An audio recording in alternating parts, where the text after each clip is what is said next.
We're on.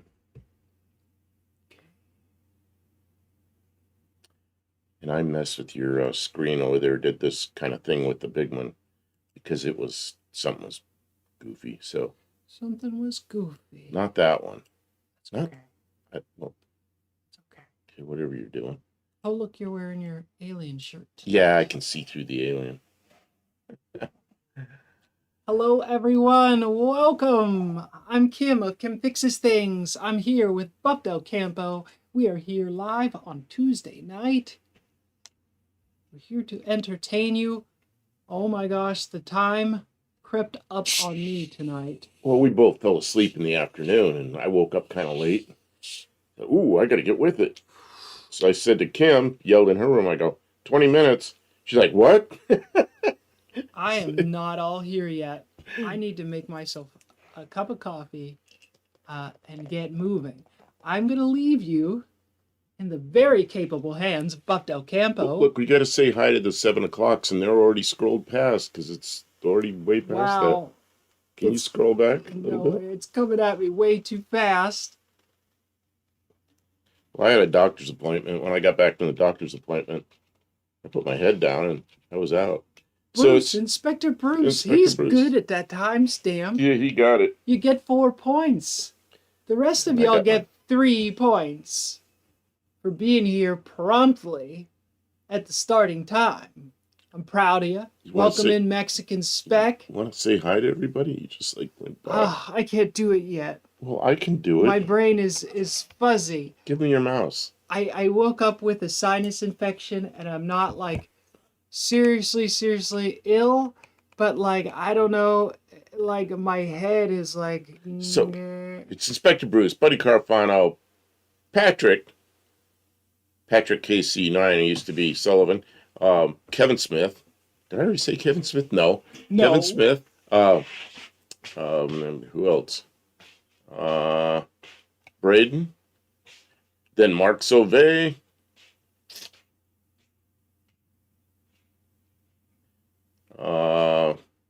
Faith is here. Luis is here. Lester LeSabre, good evening.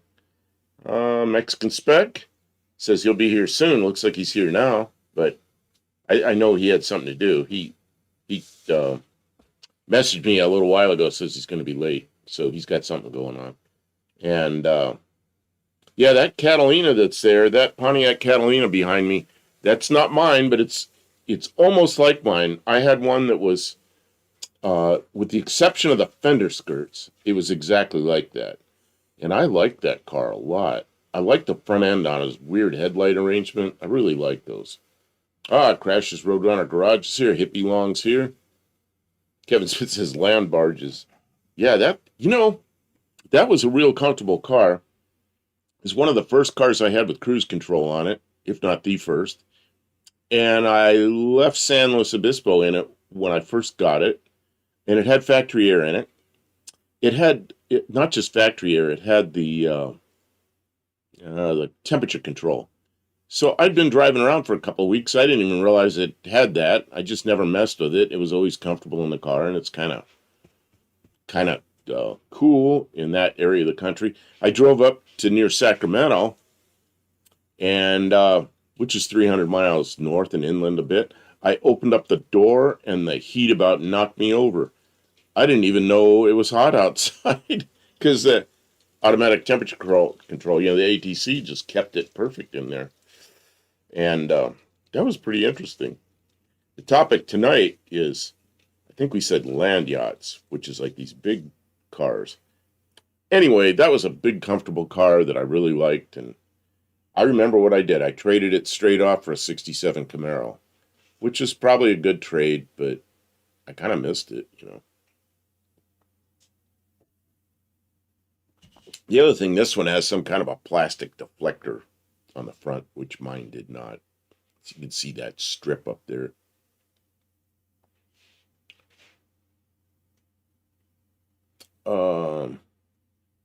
Heavy long. Tonight's topic, memory loss in your 20s. Man, I don't know what else. I've got a lot of emails, so I could start pulling those up. The first one is actually a leftover email from last week. It's one picture,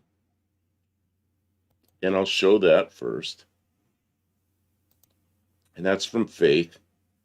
Hey, Faye! Is it a photo of Faith? Oh, it did something stupid. How am I going to get to that? Well, I might end up showing some other Pontiac pictures on the way. Yeah, that's the back of the Catalina. And that's the dash, although mine didn't have the under dash unit. Mine had the air. And that's Faith. Kim, how do I get rid of this red square? Red Square, that's a place in Russia. I don't know how to fix that.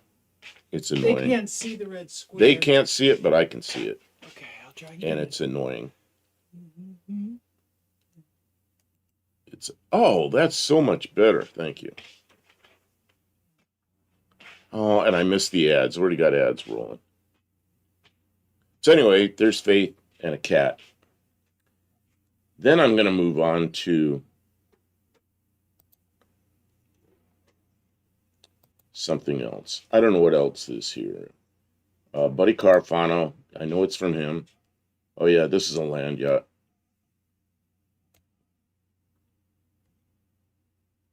Not very big picture, but an enormous car. C-body Chrysler.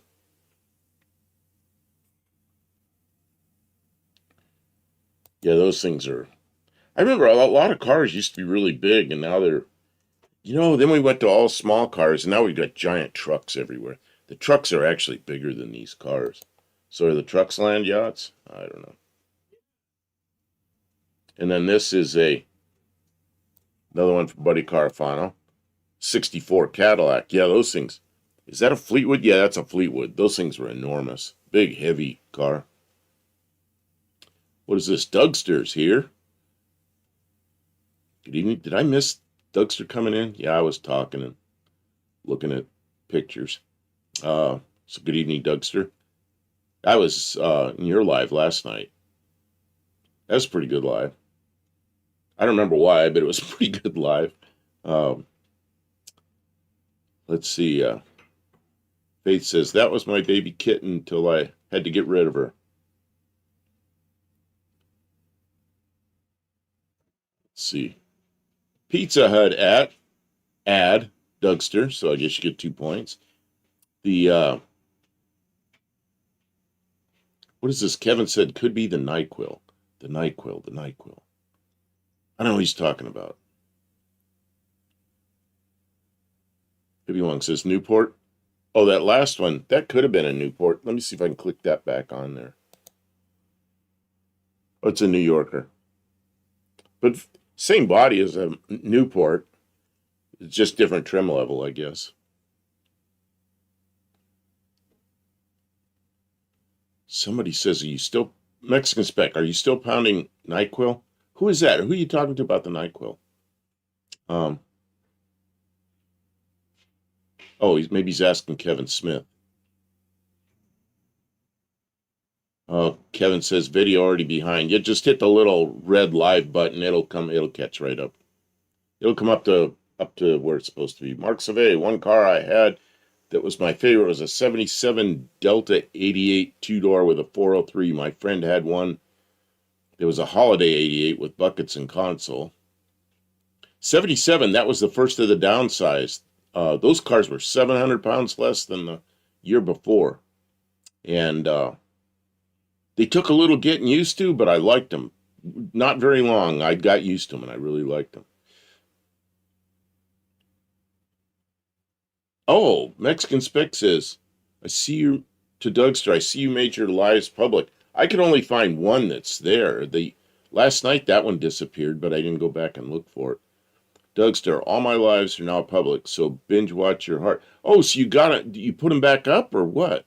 Or they're just from now on? I don't know. I'm going to have to go look. Because last night it just went black after you went off. Just like a big gray and black screen.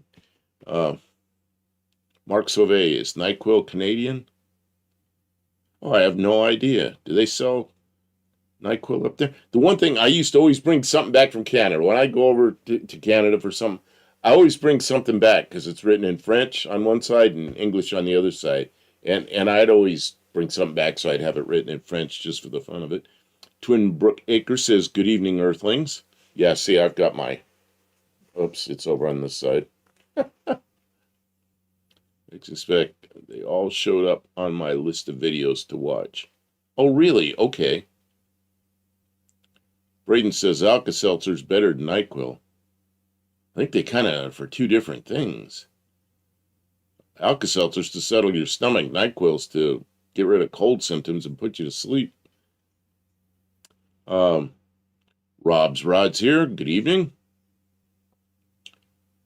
Luis, well, yesterday Batman was celebrate of his 60th anniversary. Rest in peace, Adam West. Braden says, if you want something to put you to sleep, take some Delsum. There's some stuff called ZQuil, and once in a while I'll take a little bit of that, but you're supposed to take, there's like a little cup and you're supposed to fill it up the line. I probably take a third of that, and it'll put me right out. Mark Sauvé, we have NyQuil here. Oh, okay, that's in Canada. Fun fact. Adam West was a mayor. Like a mayor of a city or something.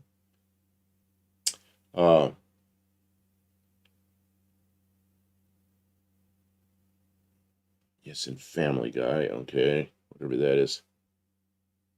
Luis says, happy 25th anniversary to House of Mouse. Kevin Smith, NyQuil makes my legs run. Makes my legs run. Oh, feel like I ran in a marathon. Yeah, NyQuil, I don't take it very often because I don't get sick very often. I don't get colds and that kind of thing very often. But when I do, it helps, I guess. Dougster, all my past lives are made public. I just checked to make sure. Okay, good. Well, you know what? Now I can go back and look at some things because sometimes I want to see something, and as soon as the show's over, it disappears. And I didn't know why that was happening. So is that a preference? Uh-oh.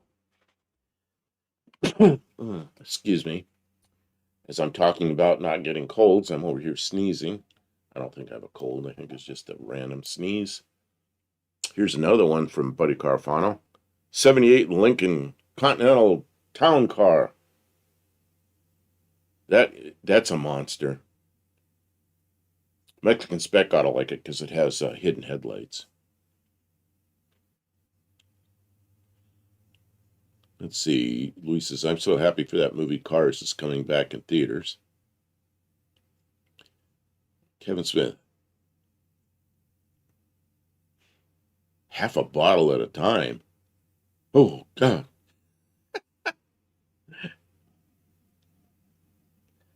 I am so affected by that kind of stuff that I take very, very little of it.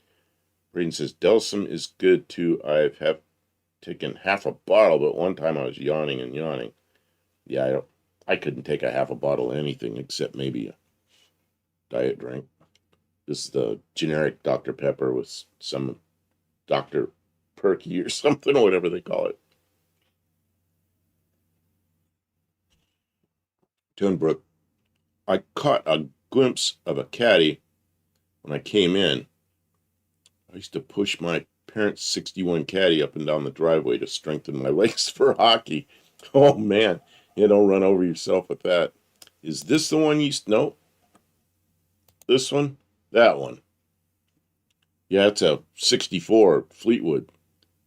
That's a big thing.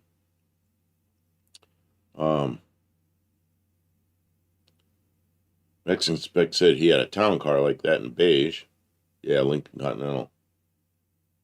Braden says Firebirds are big and heavy. Oh, not like this. The old Crown Vics. Yeah, see, you're young enough, you don't remember these big land yachts. These things were, I bet that car weighs 6,500 pounds anyway.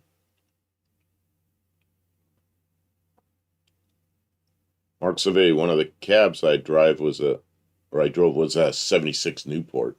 Yeah, that's a big thing.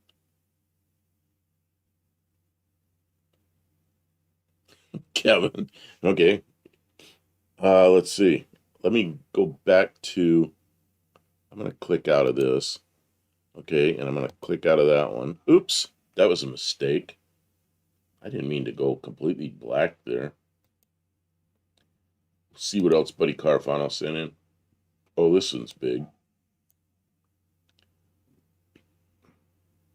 What year is that? 66 Buick Electra 225. Yeah, that's a big land yacht. That's a big barge.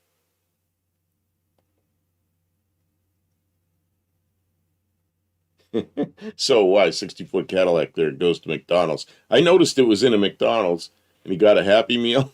Maybe. Mark Survey. It's Buff's floating head. Yeah, this you're talking about my alien head. That's green. It's bright green. So when there's a green screen, the green doesn't show up. You just see through it. Mexican Spick says he has a wildcat in the backyard. Kevin Smith says, let me know when you're going to show my pictures. Okay, let's see what we've got here, because I got a lot of email. Actually, I don't have as much email as I thought I did. Kevin. Yeah, Kevin.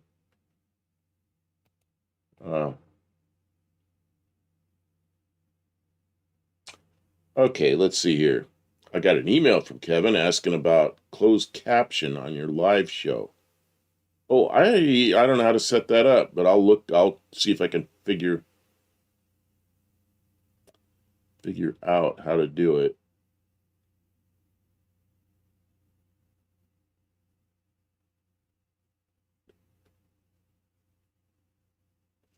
Okay, I'm still trying to find your pictures. Oh, here we go. Kevin Smith pictures versus Kevin Smith. It says pictures, but I don't see any pictures. Is there nothing? I'm going to try it again. It looks like there's oh, here they are. Oh, there's a whole bunch of pictures there at the bottom. Okay, I'm going to start downloading some of these from Kevin. Kim, you got your coffee yet? You're missing the show. Doing great. I'm listening. I know, but I'm trying to do two things at once. Does Challenger is one of them? I'm not sure. No, he's saying when you went to the black screen, your head was floating. Oh, yeah. Yeah, because I got a black sweatshirt on. Yeah, the black screen was a mistake. Okay, so I downloaded. I'm going to keep going because there's like a whole book of pictures here, and it's taken me a couple of minutes to get them all downloaded. I'm about halfway through. It's I see a 58 Oldsmobile here in the thumbnails. All I can do is download each thumbnail, and then I go to see what it looks like in here.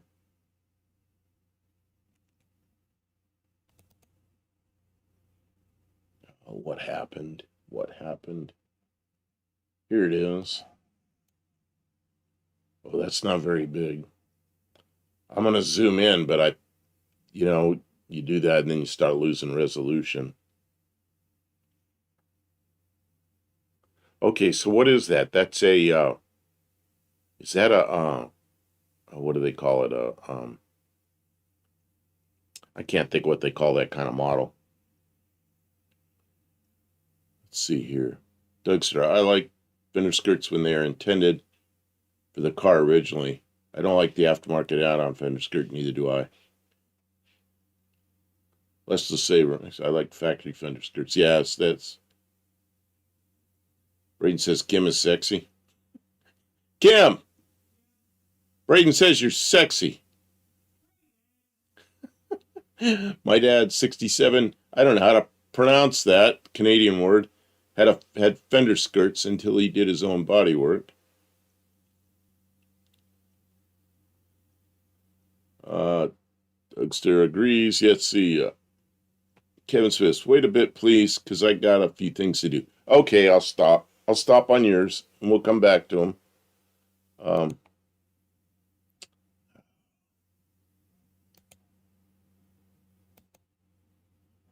So now what am I going to do? I got to stop. I go back to my Pontiac. Man.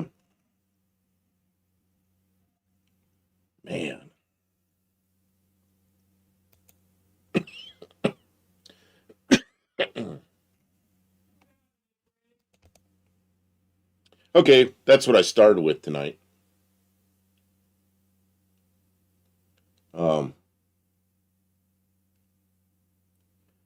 Yeah, I had one exactly like that, but it did not have fender skirts.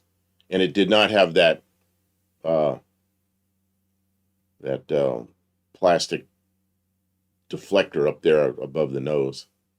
But mine was like that. That was a pretty nice car. But then I traded it straight off for a 67 Camaro, which is probably a good trade. I really like the Camaro too, but that was a big comfortable car. Camaro was pretty nice too.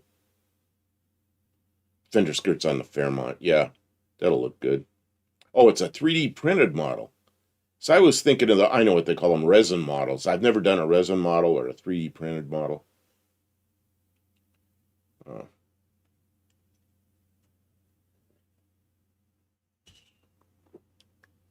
There was rust around the wheel openings, and he replaced it with plywood strips. Therefore, the skirts would not fit anymore.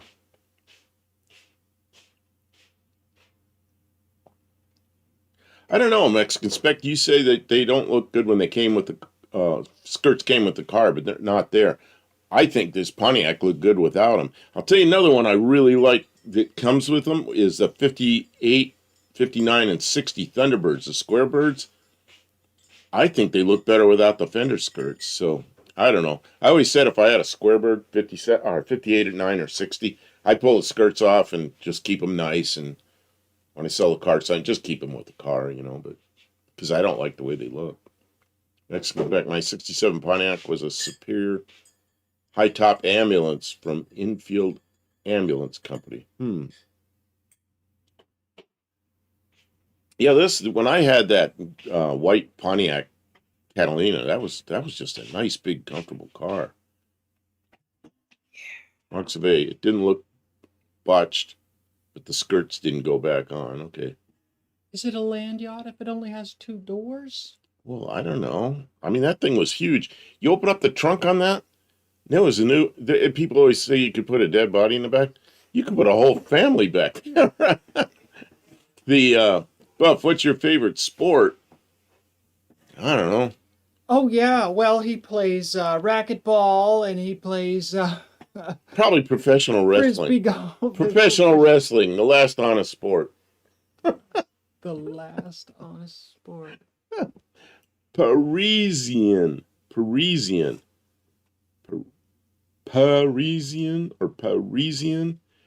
Okay. Yes, because I saw it. I said, how do you pronounce that? Canadian word. Parisian. Okay. What's that mean? It's like from Paris? Yes. That's exactly What's Mexican Spec say? 1,000 times no. 1,000 times no.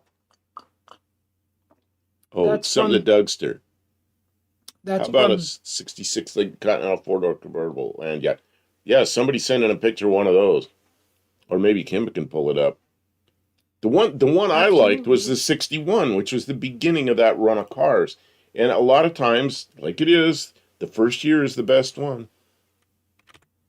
Talk about hard to find bumper. Yeah. What am I looking up? 1961. Well, they wanted, what year did they say? Well, what kind of car? Lincoln Continental. Okay, 1966 Lincoln Continental convertible. They were all 4 doors. So it'll be a 4-door. Mark Survey says, you got it. I'll remember that. Mexican Spec says they sold the Parisian in the U.S. as well. Yeah, but they were, in Canada, went on for a long time. We've got blackness. There we go. It takes a second. Well, that's a 61. I said 66, but I like 61's best because it was the first year of the body, and I really like that. I mean, look at that one. Oops, covered it up. The one right above my head. That blue one, turquoise, whatever it is, man, that looks good. That's stock. Stock wheels, tires, everything. I just think that's a classy looking car. The guy that sketched that, he sketched it as a two-door, and he had all the sketches done, and they were trying to come up with a new Thunderbird, and they rejected it as a Thunderbird, but then they called him in the office and said, you know what? It's too good to be a Thunderbird. It's going to be the new Lincoln. And you know the Lincolns, like in prior to that, like up through 60, were the ones with, big canted headlights and giant fins, gaudy things, and then they made this the new Lincoln, and it was something. Let's see. Oh, an Utz potato chip ad, says Buddy Carafano. Okay, Oh, you get 2 points. I get 2 points. Utz is a good brand. I never even heard of Utz till I moved to Pennsylvania. Somebody said something about Utz potato chips, and I went, what? You've heard of Utz? And I go, no. I didn't know what they were talking about. I went to the store, and there they were. Lots of them. Okay, so there we are with a 66. Yeah, look at the one with the doors open. I mean, they must add some structure underneath. That was yeah. And that was a unibody.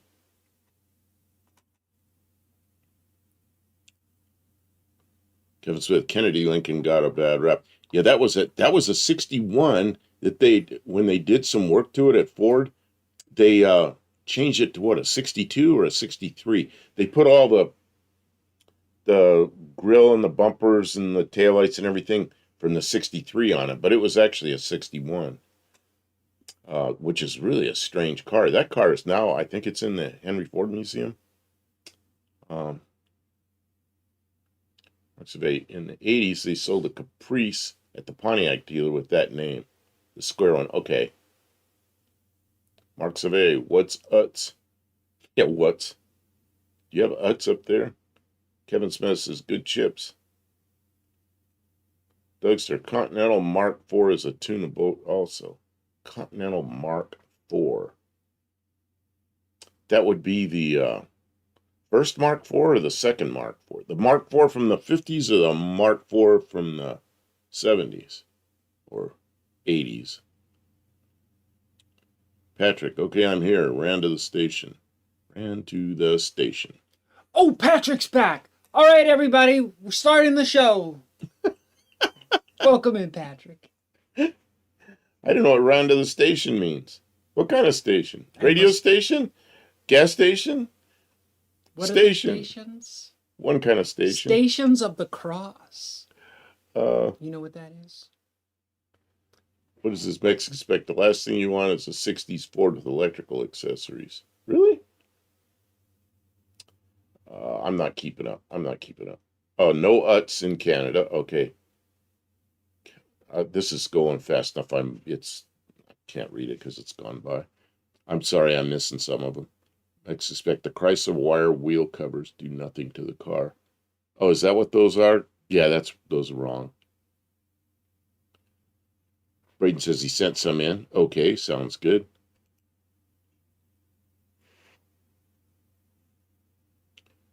Oh, look at that. Yeah, there's a car that's opened up. I wonder how many motors and relays it took to make that work. Hippie Long says Central Pennsylvania is the home of the snack belt. Really? Comfort station. Oh, there's another kind of station. Chewing tobacco station.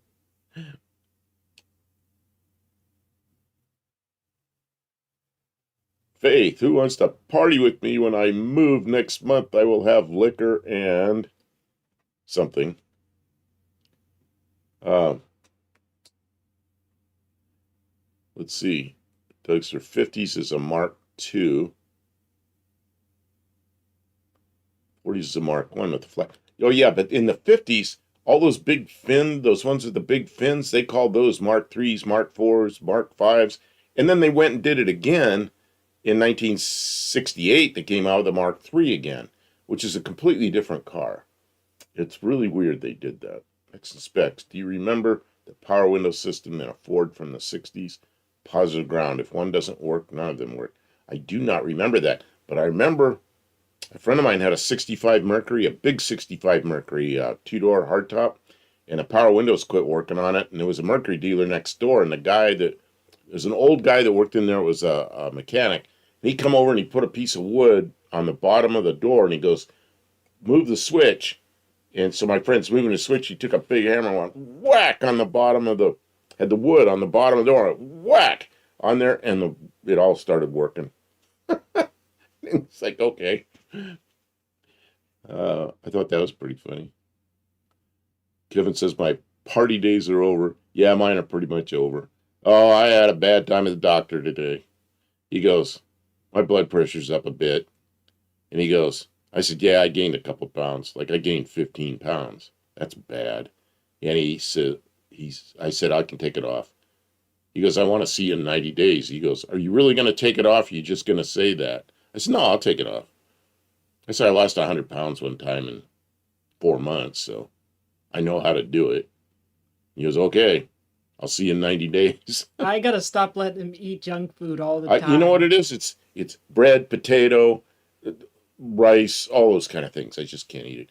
Mark Sauvé, I sent you about 7 pics of that 57 Studebaker President cop car. Oh, okay. When did you send that? You know what? You're gonna have to start looking at my pictures. Upping your daily run from 5 miles up to 10 miles again. Okay, can we go back to my screen? Okay, so now I'm going to start looking at Kevin Smith's pictures. It's getting a little warmer. It won't be so tough. Oops. Oops. Oops. Okay. Oh, there was a man where I used to live. What did I do? Up in Pittsburgh. I got these pictures out of order somehow. I am sorry. Okay. I don't know why they were like this. They're in a different order in my viewer over here than they come up over here. I don't care. Well, I do, because that's unusual. Okay. Get it fixed. I was trying to tell a story. Okay, tell a story.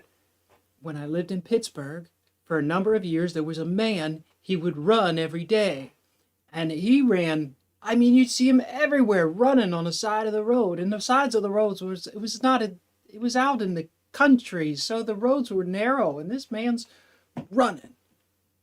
And he would have no shirt on. It would be 20 degrees, and he would be miles from his home. I knew where he lived. And that's 20 Fahrenheit. And he'd be out running in the snow, running, no shirt on, just shorts. I mean, it became common to see the man running. Hippie long, I lost 145 pounds by divorce. So the 145 pounds left all at once. Wow, that's impressive. Okay, so this is a 58 Oldsmobile wagon and a 58, I assume a 3D printed version of the same car. Oh, pretty cool.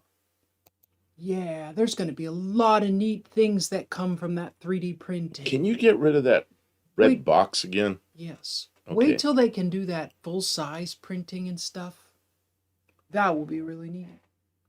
They're getting to where they can print metal. Tommy Hanlon's here. How did I miss that? Tommy Hanlon's here from Dublin. Oh, Kevin, it was not Forrest Gump. But that did come to mind, that he was running.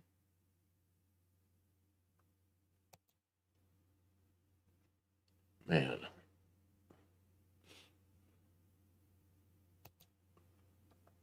What is this? 58. Oh, this is a real car of a 58 Oldsmobile, I think.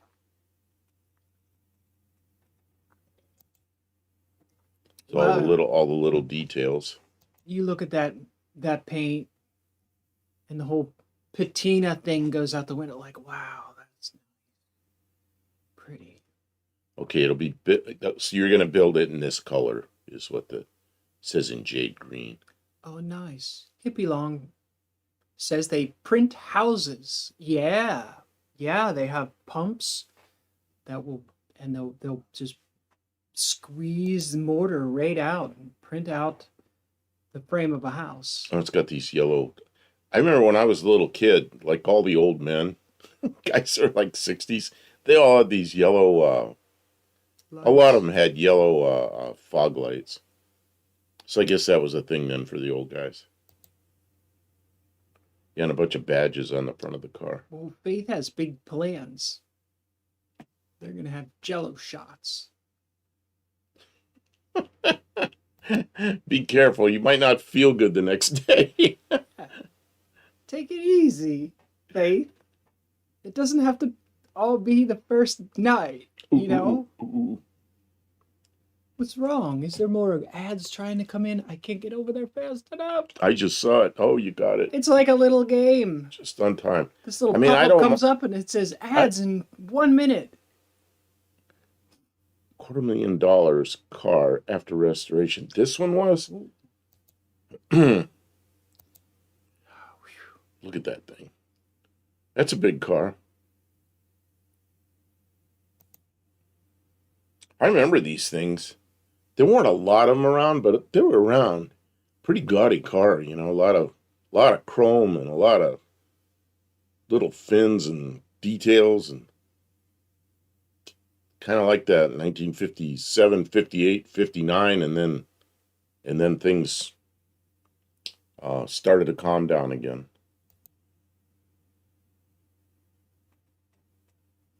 Kevin says this car will be on display at Summit Racing on their turntable. Very cool. Okay, I'm back to my email. Kim, I'm going to see what I can do here. Mark Sauvé says, my dad wanted to put yellow fog lights on his 77 Mercury Monarch, but at the time, they would get stolen, so I installed them behind the grille for him. I've thought about doing that on my car, but where would I put them? And am I ever going to really drive at night much anymore? Probably not.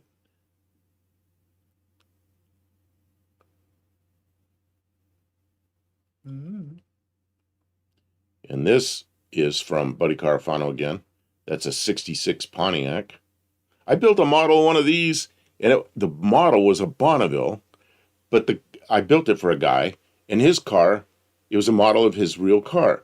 And his real car was a Catalina. So the difference is that taillights were, where am I? Taillights, instead of being real wide, they were like 2/3 as wide. So I had to cut the taillights down and fill that area and everything, and I did a pretty nice job on it.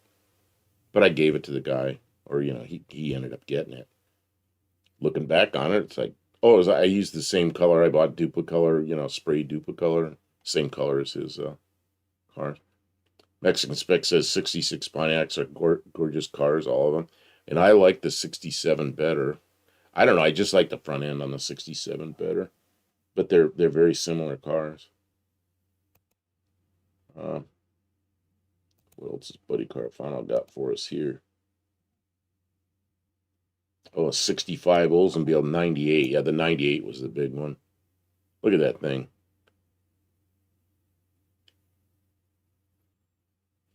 Mark Sauvé says that Bonneville looks like it has 8 lug wheels.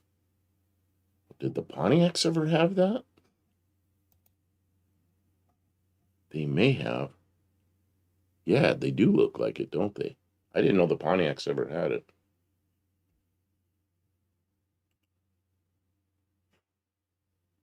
Yeah, that looks like Kevin Smith says, I got tickets for amber fog lights. Really? We could always have amber everywhere I live, but you start running blue and green and all these other things, you get stopped. Like in Ohio, I knew people had blue lights, they get stopped right away. But here, I don't think anybody even cares. I see blue lights on cars and green, and underneath the cars, all kinds of different colors, bright white, which I don't mind, because if you run into a car like that at night, you got no excuse, you know. Yeah, I didn't know you get tickets for a yellow lights in any, unless that's all you're running. If you turn the headlights off, yeah, you might. Okay, let's see what else we got here. Mark. Oh, I got a bunch of them to download here. Kim, this can take me a minute. Mexican Spec said the Pontiac was the only car that had the 8-lug wheels. Was it? Yeah, You may be right. the centers were aluminum brake drums, which Kevin has told us. And Kevin's going to do a video series on that model build. I never had any of those with the 8-lug wheels. I never had a car with those. I remember working on them when I worked in the brake shop. It was a brake and alignment shop. Okay, let's see where these pictures are showing up. I think I can take these away, and I think I can go to here. I think it'll go. Okay, don't know what that is. 57 Studebaker, police car.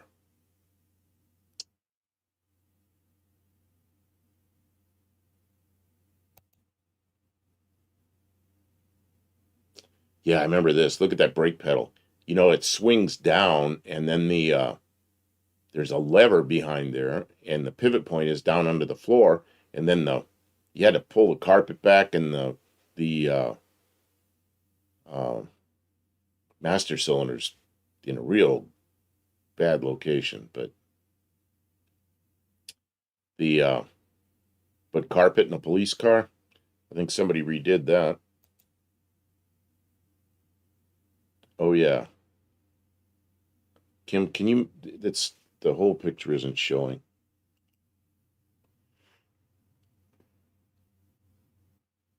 A Mark Sauvé, they seem to have sent in backwards order. Yeah, I guess so. We just play it. Yeah, I remember these speedometers. They're really kind of a strange little turny thing. They did the same thing on the Edsel. Edsel was bigger, and then the Buicks they rolled like this, and it was a red, like a curly Q on it, so it looked like a red stripe going across as it turned.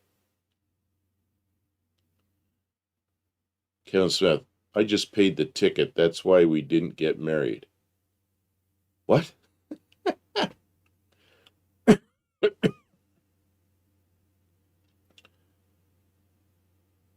Braden says a skier died at my local ski hill. We have one of the biggest ski hills in Wisconsin called Granite Peak. Someone died because they were going down and they hit a tree. Oh yeah, it sounds like Sonny Bono, like Mexican Spec says he hit a tree.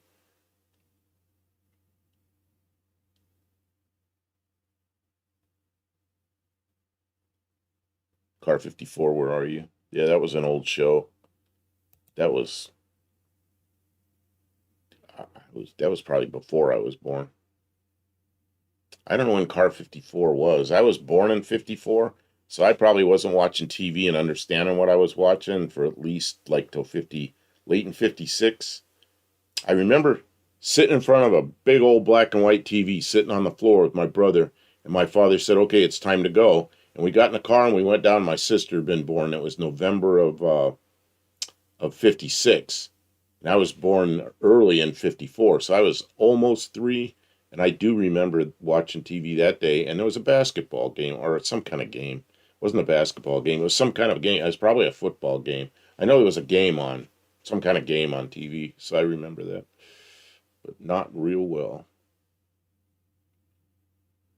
Um, yeah, look at this.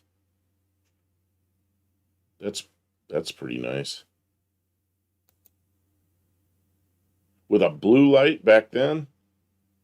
Yeah, they were all red lights, I think, back then, but maybe somebody had blue.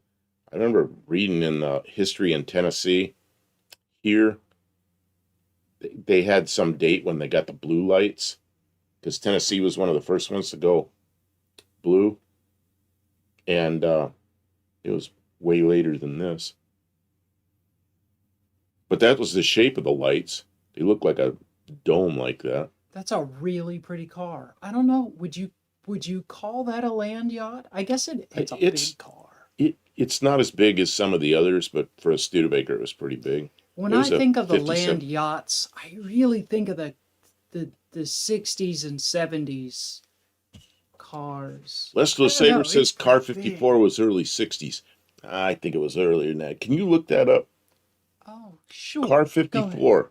It was a TV show. I know what car Oh, you do? 54 Okay, is. I didn't know if you knew that. That's like way past your time.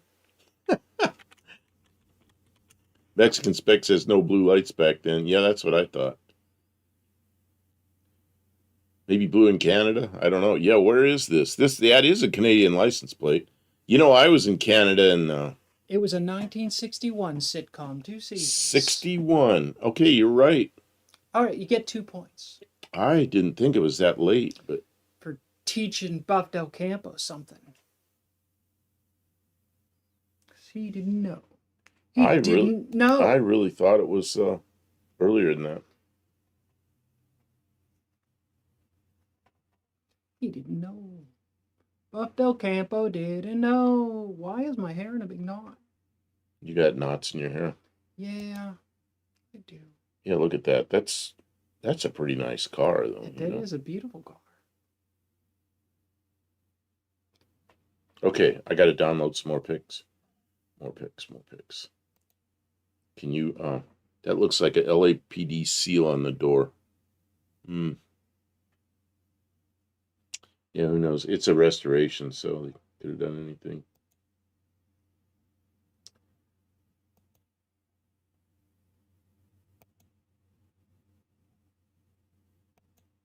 Oh yeah, Leslie Saber sending some good ones. All I can see is the thumbnails here, but I'm getting them downloaded.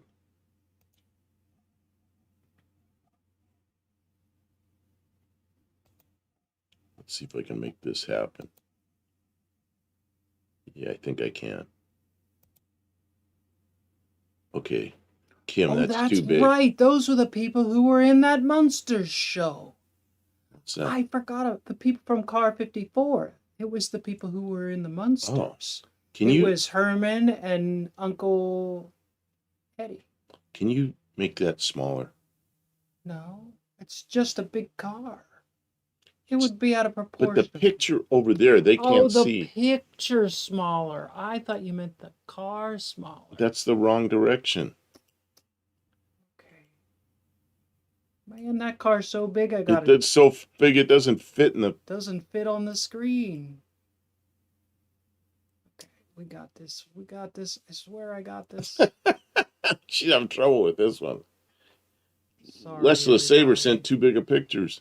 But no, that's okay. Always send big pictures. Good. Because then you got good resolution. Excellent. There you go. Wow. Wow. Says that's a 73 Cadillac Fleetwood. I That remember is without a doubt a land yacht. there was a guy I worked with in the Air Force. And he was actually my boss for a while. And he bought a 74 Cadillac Fleetwood like that. It was big like that.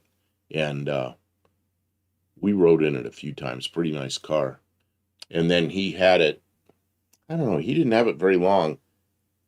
And he bought maybe only a year or two, because he bought a used 75 Mercury Monarch, which was, he probably couldn't afford it. Oh, I know what happened. It's when the whole gas crunch came and the gas got really expensive. And he got rid of the Cadillac and got the Mercury Monarch. Kevin Smith got Viagra ads again. That must be hard for you, Kevin. Oh, Mexican Spec says 73 Fleetwood Brougham. Fun fact, when they made the 73 hearses and ambulance, they used the 72 taillights because those on this car were not the right shape. No. I guess Mopar K's here because everybody's saying hi to Mopar. Hi, Okay, Kay. but she's Welcome in. already gone by. Kevin says Viagra ads again. That's why I said that must be hard for you. Oh, Kevin got my joke. Mopar K, how do you even turn one around on a dirt road and that? You don't drive these on No. dirt roads. You drive these in California on giant interstates, freeways, big parking lots. Yeah, today's parking lots, you couldn't get the doors open on this thing. You'd hit something. That car's huge. Did Eddie Munster get in trouble for something in Wisconsin? I want to say he got in trouble for something. Maybe he had to go to court or something here in the state of Wisconsin for something. Something. I don't know. Something happened or something. Mopar K. Do I see 3 headlights? No, in the center. That's where the turn signal is. That thing in the center is a turn signal. It's square or rectangular, and the headlights were round back then.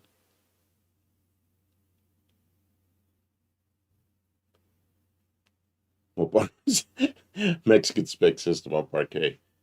You turn the wheel and floor the car, the rear end will come around.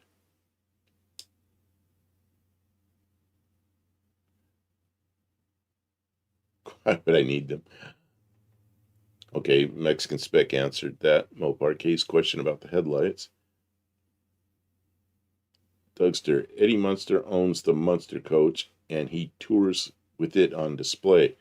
He also owned the Grateful Dead's. Can you read that? I got some in my eye. It's The Grateful Dead's VW bus named Sugar Magnolia, but he sold that. He also says, speaking of the dead, Bob Weir passed away 2 days ago. Oh, I need to know who Bob Weir is. Who's Bob Weir? I better get a picture. Get the picture, Bob. That was a stiff joke. Yeah, okay. You don't drive these, you cruise in them. The lean, yeah, the lean. Yeah, you lean like this. What do they call that? The gangster lean. You drive along and you lean like this while you're Bob driving. Bob Weir's guitarist from the Grateful Dead. Oh. I heard about that. Grateful Dead was kind of Grateful before my Dead. time. But he was incredibly famous. A friend of mine ended up in prison after a Grateful Dead concert. Well, yeah. Well, he was drunk. He was driving at night with his lights off, so the police stopped him. Yeah, that's illegal. And then he had drugs on him, and it all went downhill from there. Let's see. I suspect I had the prettiest gold 71 Coupe de Ville. It was a cruiser. Yeah, this car looks good in this color, I think. Kevin Smith says, gold is my favorite color for a car. You know what gold I really liked? It was a 1-year color. It was 2002 Chrysler gold color, and they put it on the PT Cruisers. Can you look that up, please? 2002 PT Cruiser gold. I think it was just a great gold color, and it was so... there were so few. It was just 1 year, so it was pretty good. Yeah, there it is. Yeah, that color. That was a 1-year color from Chrysler. And man, you see those things going down the road, they look like they're glowing. Well, Parquet, hi, Kim and Buff. How are y'all? Honest answer. I don't stand. We're good. Oh, no, I went to the doctor today, and he was disappointed in me because I gained some weight. And my blood sugar was high, and my what do you call it? Blood pressure. My blood pressure and my weight goes like this. They go together. Blood pressure and weight go like this. Well, I'm 15 pounds heavier since probably Thanksgiving because I've eaten everything I want instead of what I should eat. So I'm going to have to knock 15 or 20 pounds off, then I'll feel better.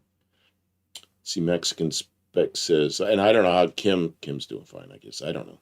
She's my tired. Head's a little because I have a sinus infection, but it's getting better.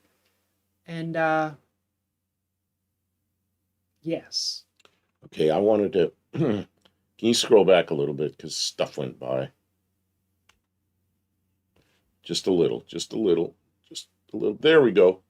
Mexican Spec says, I did lean sales for a VW shop in Vegas. When the Dead was playing in town, their business went crazy. The hippies tried to get to Vegas from L.A. with a busload. They towed them off the highway. Okay, now you can go back to Mopar cases about land yachts. Okay, well, everyone has seen the Satellite, I'm sure. Satellite's a mid-sized car. Patrick says A1C. Yeah, my A1C.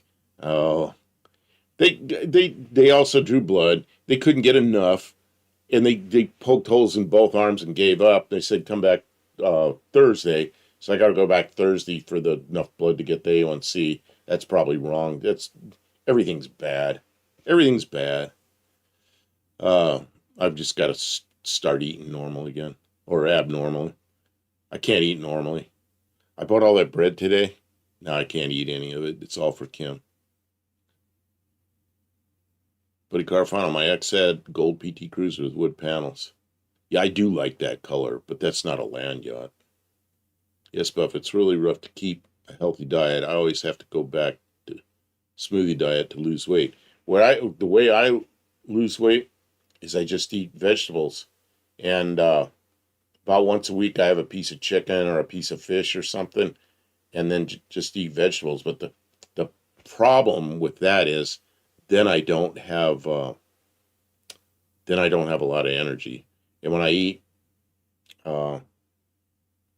things like potatoes, bread, all the white stuff, anything white, potato, bread, rice, anything like that.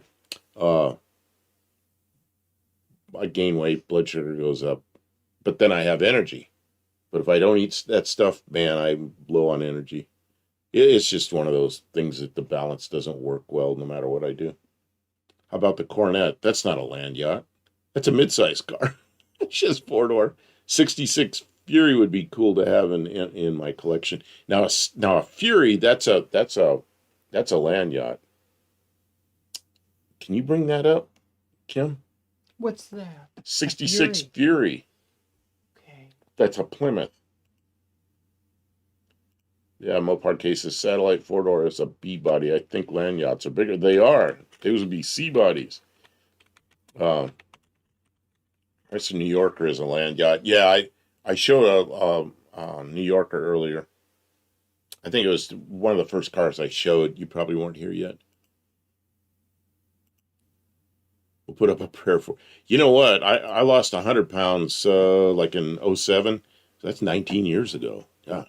And I pretty much kept it off. Once in a while I gain 15 or 20 pounds. I got to take it off. It's just not fun. Yeah, there we go. There's a Fury. 66 Fury. I like 66 Furies.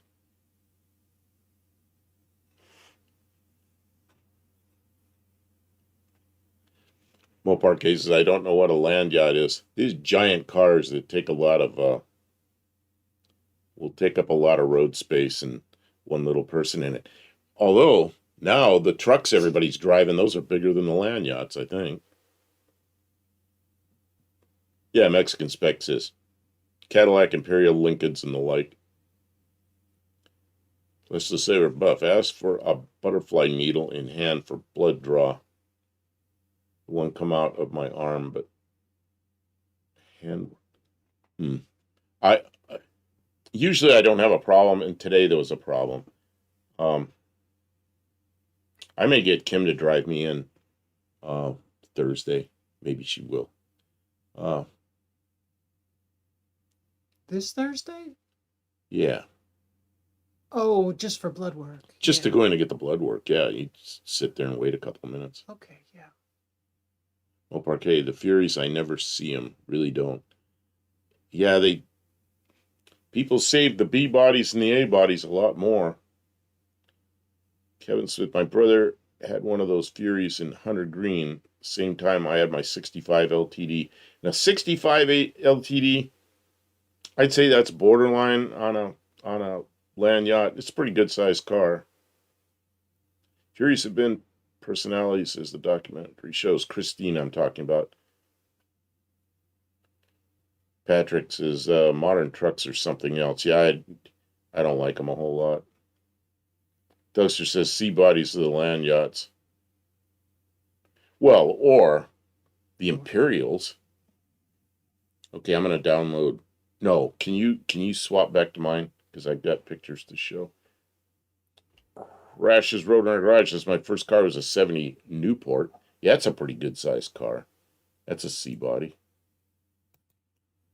And that's definitely a land yacht. Wow, that's a lot of car. That's a 73 Lincoln Continental. Doesn't Mexican spec like the headlight doors? Yeah, he likes headlights that close and open and all that. There you go. He didn't like my Corvette because I did away with the flip up headlights.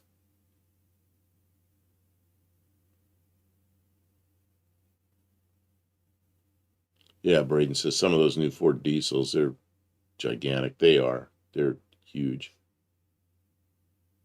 I don't know what Luis just said. Oh, great Scott. Santa something. Kevin Smith, cars today sucks.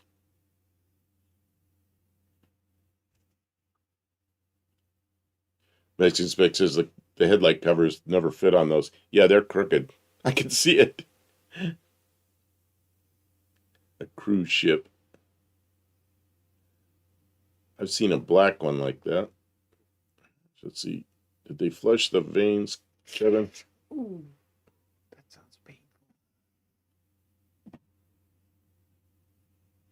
Kevin Smith says clown car. Okay, what? Oh, now we're into the Chrysler C bodies. That's definitely big. That's an Imperial. And it's a 73 Imperial. And I do like that. I mean, it's a four-door hardtop. And hardtop, we used to use this word all the time, sedan or hardtop. Now they call it a post. Post is the sedan. And a hardtop is like this, where it's just a big expanse of no post at all. You roll the windows down and it's just open like that. I don't like the front end of this car. It I looks do. like it's the back end of the car. Oh, I like that. And then the right behind my head is where the headlights open. I don't know. I think that looks pretty good. I guess if those things were red, it could look like the back of a car. Right? I don't know. I mean, no. Yeah, Mopar cases, A bodies forever. Yeah, we got a couple of those. I saw something earlier before we came on. Somebody, I don't remember who it was, said something they liked how our the top of our That was hippie long. hippie lung, the top of the bed's coming out on our A body little pickup truck we're making. Vic's yard. Welcome in, Vic. Thanks for stopping by. Had a free minute to stop in and say hi. Well, welcome. We're So looking that's at these land yachts tonight. yeah. Tonight we're looking at land yachts, unless somebody sends in pictures of their own car. But I said unless there was more to it. Unless somebody sends in pictures of their own cars, then I'll show anything.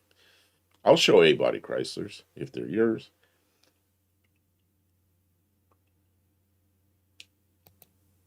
And there's definitely a land yacht. See, that's a hard top as well. There's no post there. That's a big Buick. What is that? That's pretty sharp. 76. That's the last of the giant ones. 77. They shrunk them down by quite a bit.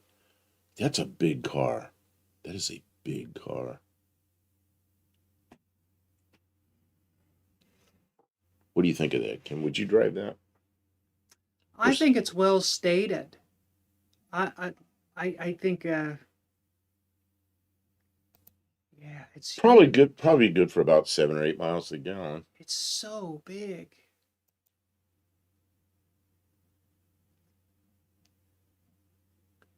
Okay, what is this?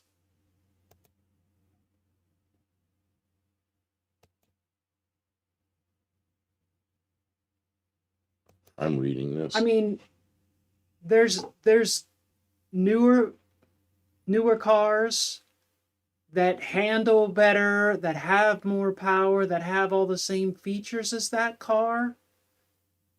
But if it weren't for that, that would be, your prime car. Like that's peak land yacht there in my mind. Mopar K says, I think that wouldn't turn as many heads. I think if you brought that in, like stopped in a gas station, you'd have a crowd around it. You'd have people around it. There'd be somebody there holding you up, talking to you, and you want to go. Some old man would walk up and be like, "My uncle had one of these when I was a kid." Mexican spec wasn't 225 the wheelbase. Yeah, they called it Electra 225. No, it's probably about 125. My No one. brother has one of those in the pasture at his farm. So We's gonna fix it. so then we have But Granddad's then we sold it and they demo derbied it. Granddad Junk sent this in, and he says this is a 36 Morris. That he saved a few of them. Who did? Granddad's Junk. Oh, wow! Can you back that out a little bit because we're not seeing the whole thing? We behind are us? seeing most of it. We're seeing most of it, not all of it. I'm trying to see the license plate and I can't see it. Oh, the license plate isn't all there. That's why I can't see it all. Oh, the glare on that picture is giving me Yeah, there's some glare. the blinkies. Oh, there. Now you can see it. So cool. It's not a land yacht, but it's something he does.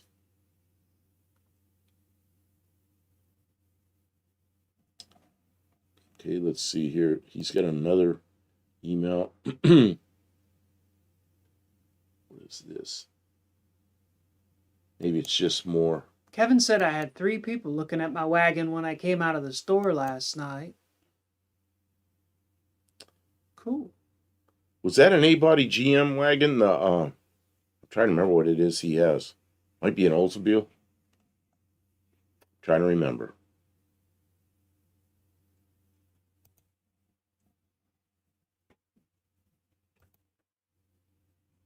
Oops. Push the wrong button. Are you leaving us? This is more from... Oh, no, I thought you got up. But you didn't get up. More from Granddad's Junk. No story behind that one. Don't know what it is. Something from down under. That's cool. Yeah, we don't get those here. He said there were some in England too. Oh, look at that. It's a pickup. It's like a little ute or something. Abbreviated top. And in back of it, off the side, there's a trampoline. Oh, yeah. Braden says he got a Quick Trip ad. You get 2 points. Oh, we had ads again. Okay, let's see what else we have. Mopar K says she looks at all the older cars and talks if she can. Yeah, it's a special kind of person that keeps the old cars together. It's interesting. It's always worth chatting with somebody who's got one of the older cars to see what they're about, what's going on, what they're doing. You never know who you might meet. You might meet Mopar K. She might be there. Well, I was talking to somebody at No Name Nationals. I looked over there and Mopar K was looking at my cards before I knew she was. And I said to Kim, I said, can you go talk to her? Because she's looking at, my hood was open. She's looking at the engine or something. And so Kim met Mopar K that day. And I was talking to somebody and I didn't want to walk away from him. But there was somebody looking at my car. Oh, I went to the recycle center the other day. It's just a place you pull in, you put your glass and cardboard and everything. And right away, some guy walks over to me and starts talking to me and talking to me and talking to me. Now I'm in everybody's way, you know. I'm like, I got to go, you know. And I got to go. Finally got out of there. And then I went to the grocery store and I'm up there and I come out and there's some guy there, older guy. Oh, I had one of these, you know, and he starts talking to me. Braden says Mopar K is sexy. I think he's like every woman. Man. He thought you were sexy a minute ago or half hour ago. And then Mopar K is sexy. And that's why we're famous YouTube people. Faith is sexy. Well, she is. Well, it's the 3 women in here. Well, he's got good taste. Okay. What is this? This is something Braden sent in. Brayton, you got to tell me what this stuff is. It just says image 0. Some of it I can figure out. This one I can't figure out.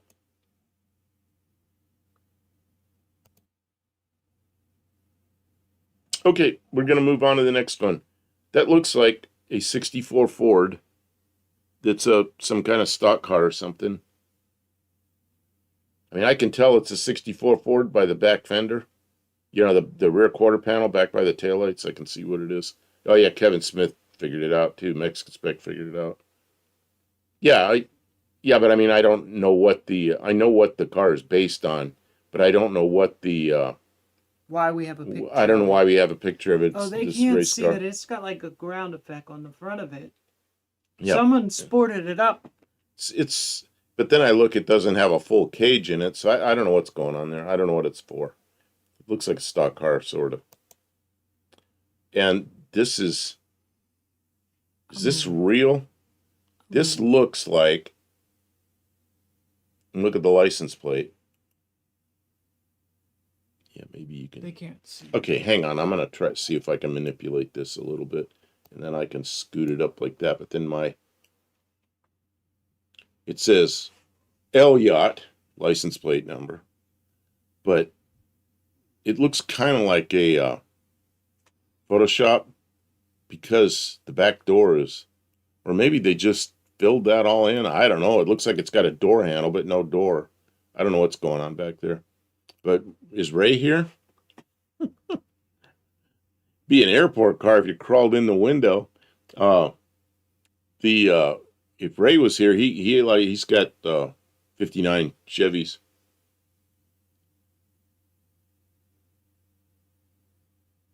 People used to do that to four doors back in the 80s. They didn't last too long. Yeah, I just don't see a door though. I just see a handle. What is this? Oh, yacht, yard. Okay, you're going to have to back that out a little bit. I'm sorry, I can't go any smaller with it. I don't know why he sent this. Oh, it's a boat or something? I don't know. It's yacht related. Well, that's AI. That's some kind of AI or Photoshop or something. It's definitely a land yacht. 59 Cadillac. Wedge-shaped sort of chop top. Front's chopped more than the back. I don't know if I like that, but got those big fins on the back. Mexican Spec says, next. Next. And that's not a land yacht. And that's also got I have to get off that. That has copyright on it. I don't know why he sent this in. That was a Ford's small car in 1960 was the Falcon. That was the first year for the Falcon. And I think that was the best year for the Falcon. I think they got worse and worse as time went on.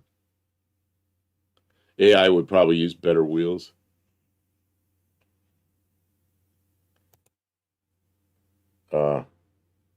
Yeah, there's that Thunderbird I was talking about that I don't like the fender skirts on, but that's a 60 Thunderbird.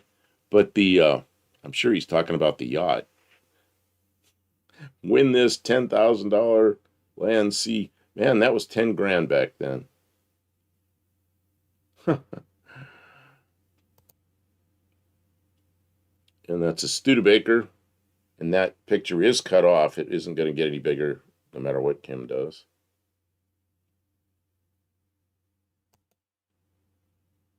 That's a land yacht.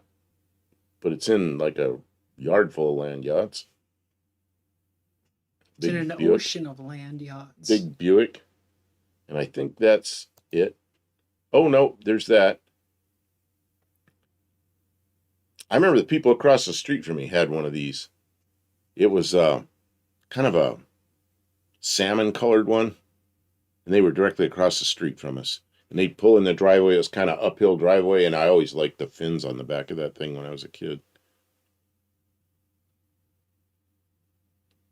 Land yacht, landfill. Yep. See, I kind of like this. I like the way the headlights look and the turn signals wrap around. And I don't know. I kind of like that. I like it a lot. They did have kind of a weird instrument panel. They had like a curved over thing that had light that showed through it. Or maybe a light didn't show through it. It was kind of a weird instrumentation.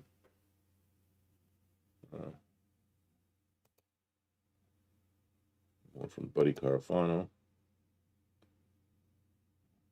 Well, those are big. 64. Yep, 64 Mercury.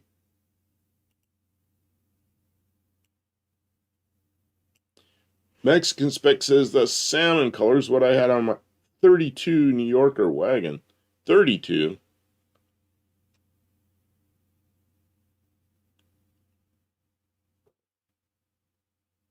I didn't know there was a 32 New Yorker. I'm thinking that might be a typo. Kevin Smith says that's sharp. You can't adjust them. Can't adjust what? Mo Parquet was talking about the seats. Oh, the seats. Mo Parquet.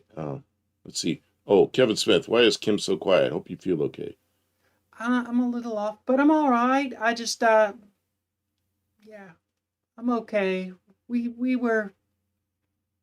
It was a day.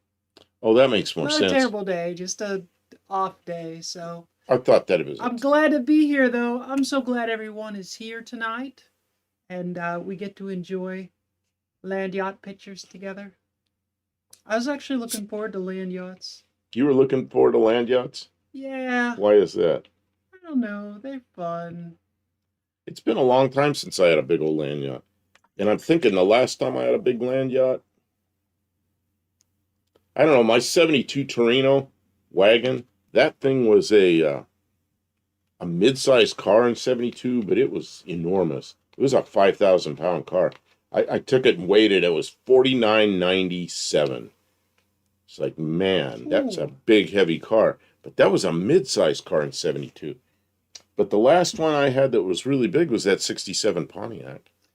Your Mercury is like a miniature land yacht.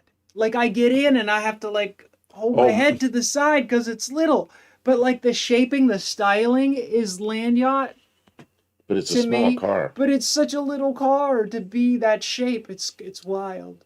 You know, the Mazda that I had, I'd whack my head on the roof sometime because it was a low car and the top was kind of low. And you know what, this car, I whack my head on it sometimes getting in it. It's like, I don't like that. But I do like the looks of it with the low top. But Kim, every time she gets in that thing, it's difficult for her. And I keep looking at the box top Fairmonts that Mexican Spec has, and I think, I'm not even like a super tall. Like I'm kind of tall, but I'm not even 6 foot tall, and the car seems really short to me. You know what I probably need to do is find a set of Mustang buckets and put them in there because they're meant to be in that floor pan. We'd have to drill 4 new holes, and then get it reupholstered the same color. And then I could put a console and you'd be more comfortable because they'd recline. And because I want to go on some trips. And if you're in that car, you're not going to be able to go an hour or so and you'll have to stop, you know? Yeah. And then I do feel the age. I used to get in a car and just go like 2,000 miles and I'd stop a couple of times and snooze for an hour. But I can't do that anymore. And Kim can't do it at all.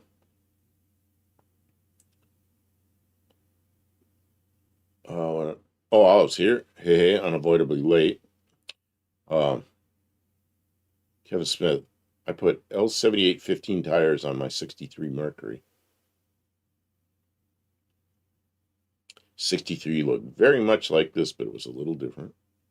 Buddy Carver, today, soft day, went to the doctor appointment. Someone hit brother's car, broke the mirror, the door, worst part of it, hit and run. What's wrong with people?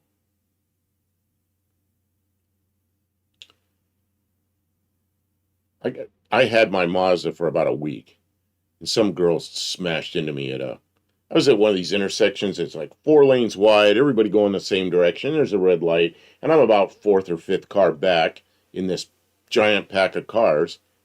And she comes up, just wham into me. And my sunroof opened. It's like, I get out and I go back there. Said, "Are you okay?"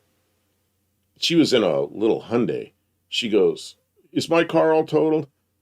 And I said, "First, are you okay?" And she goes, "What about my car?" And I said, "I want to know if you're okay." She goes, "Yeah." I said, "Well, we're going to need to exchange some information here, like insurance and stuff." And she was young. I don't know. I guess she was like 19 or 20 or something. Well, it turned out she was 16. She had her license like a few days. And she had her phone lit up. So I know what she was doing. She was poking at her phone and wasn't looking where she was going. And she said, "I didn't see you." Well, there's like probably 25 cars stopped there. And I was the one she hit, you know. So we're in traffic. So she says, "There's a gas station there. Let's pull into the gas station. We'll exchange information." I said, "Okay." So I pull in a gas station. She drives off.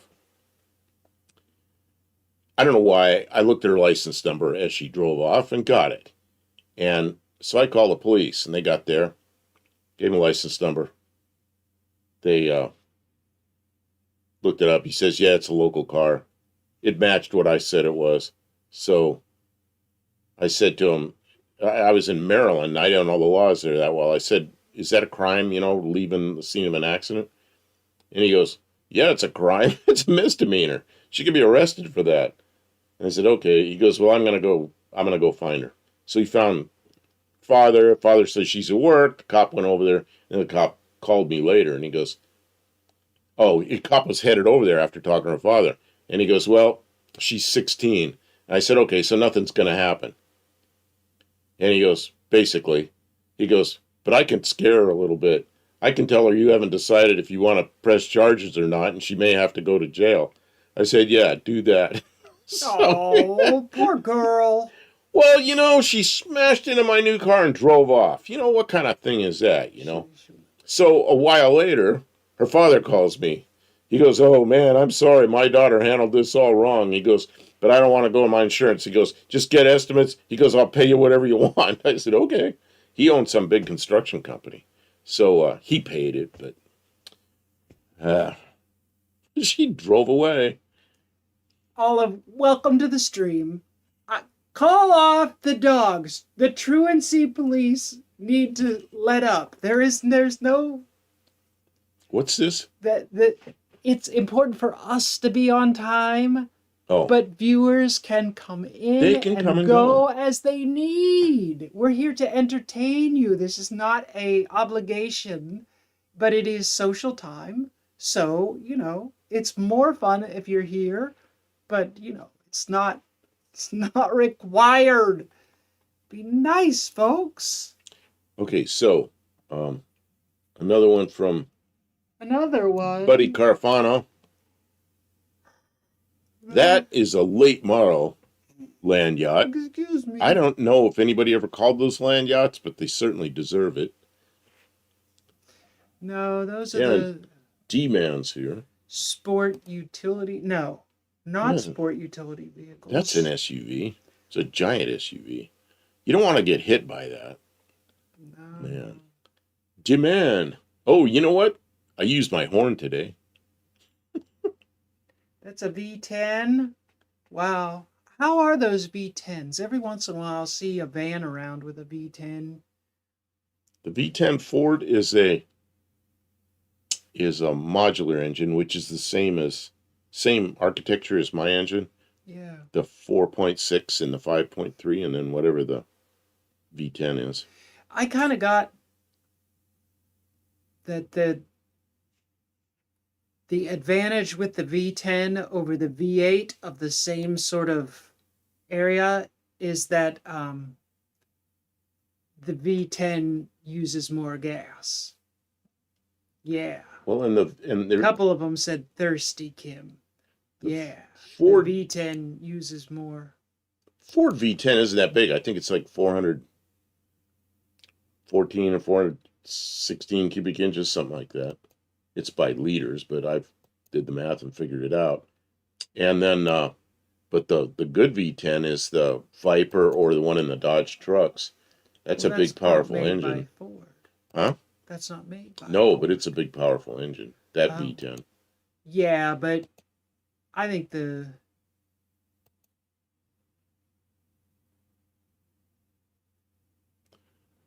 Mexican spec. What do you get out of the V10? The V78 I doesn't he give. means a V8 doesn't give you. Yeah, Oh, that V8, V8. I didn't Okay. get that there was I like was a gonna. big advantage. It just uses more gas. I want that V78.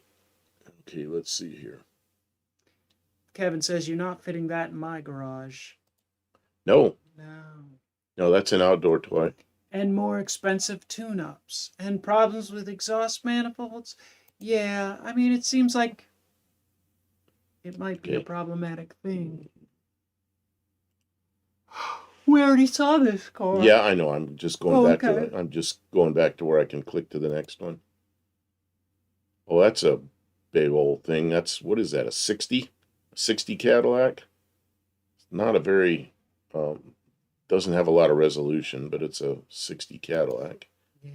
Oh, there's that car I We're a little like. short on the pixels. Little short on the pixels. See, that car doesn't look real. Oh, it is. That's a Lagonda. That's a Aston Martin Lagonda, and they were a really weird car. D-Man Buff. Those V10s are 412.5. Okay, I knew it was somewhere around there, but I couldn't remember what it was. I knew it was a little bit smaller than the old FEs, 427s and 428s and stuff. 8 millimeter exhaust manifold studs are too small. Yeah, that's kind of small.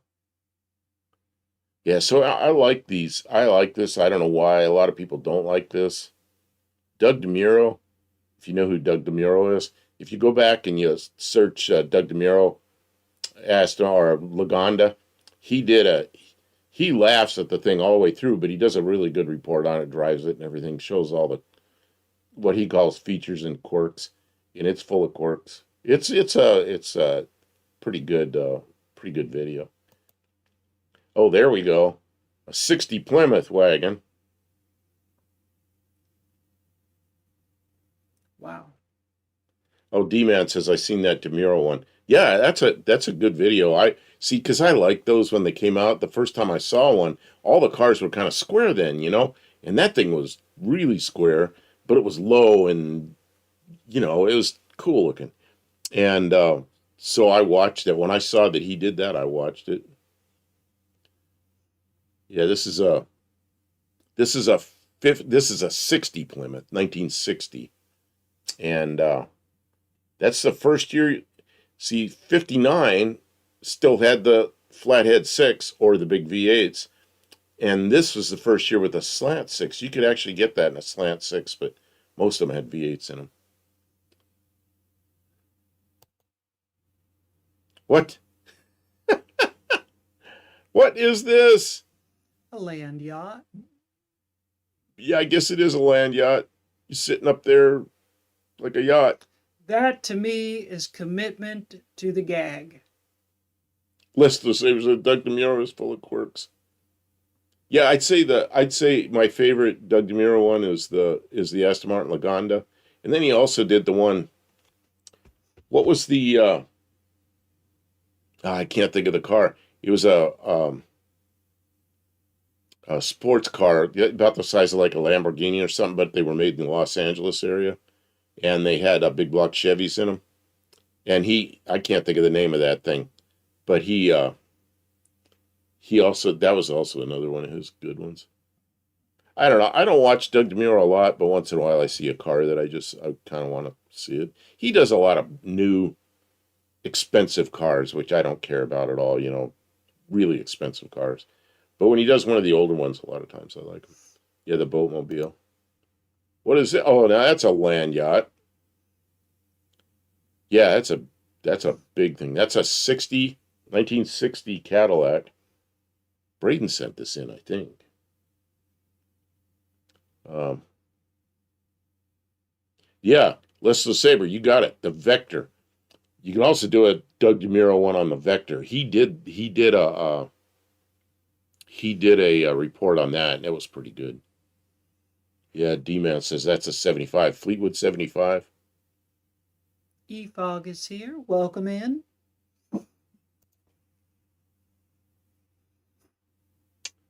I don't know. I wouldn't call that a land yacht, but it's Cool as heck old you car. got a small person there, so it does look huge, and they are kind of tall by the standards of the like the '60s land yachts, but they're narrow and they're not quite as big. But by today's standards, I guess it is kind of big.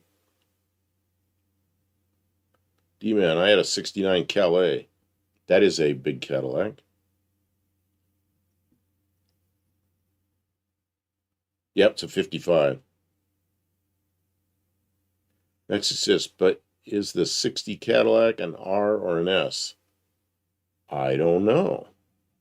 Let me go back to that. What is an R or an S? I don't even know what that means. An R or an S? I have no idea. Man, that is a big car. Yeah, it looks like they put dimensions on it, but they ran out of dimensions. It's too You could big. almost put a third door on the side. That'd be a little short door. Yeah, that'd look kind of cool. Like a little suicide wing for the back. D-Man says, I learned to drive on a 54 Chevy. The first car I drove was a 57 Ford wagon. But then in 3-speed on the column, overdrive, 292 V8, the that's the spec. It has an R in the VIN. It's a 9-passenger sedan, and the S was the formal limo. Okay. And Kim left us. What are you doing, making more coffee? Yeah. Oh, and then this one. Yeah. Yeah, I mean, I like those, I guess. But I'm not much of a 50 Tri-5 Chevy guy. 55 through 7, man, 56 and 7, I know I'd rather have the Ford. And Chrysler products, I really like 55 Plymouths. I really like 55 Plymouths. But I don't think I've ever driven one, but I like them. Well, that looks kind of good.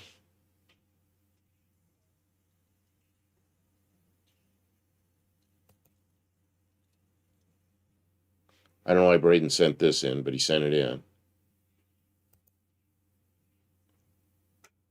And it's an old Jaguar. Mexican Spec says there's still too many Tri-5 Chevys around. You know, one thing about Tri-5 Chevys, they're saved. If there's one that's in bad shape, somebody fixes it, unless it's completely gone. You know, you ever watch Steve Maggs?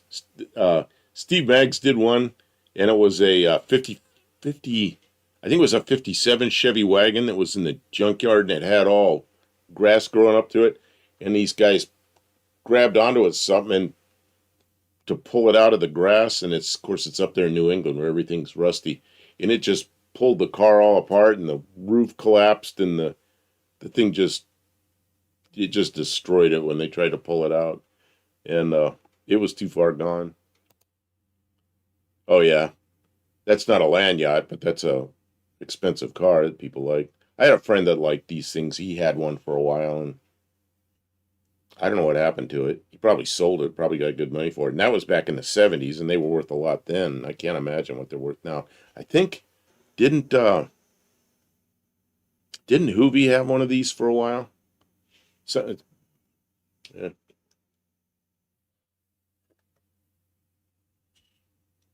Yeah, I watched Steve Maggs. Actually, it was this morning, and he said he's going to Barrett Jackson in 2 weeks, and he says he's feeling better. I mean, he actually said that, he's feeling good enough to go. So that's good. Buddy Car Final says 55 Nomad, favorite Tri-5. My favorite Tri-5 would be I don't know, probably either be a 56 or 7, probably a 57 Nomad. I really like Nomads. I think the Nomads were really nice. I'll go along with that.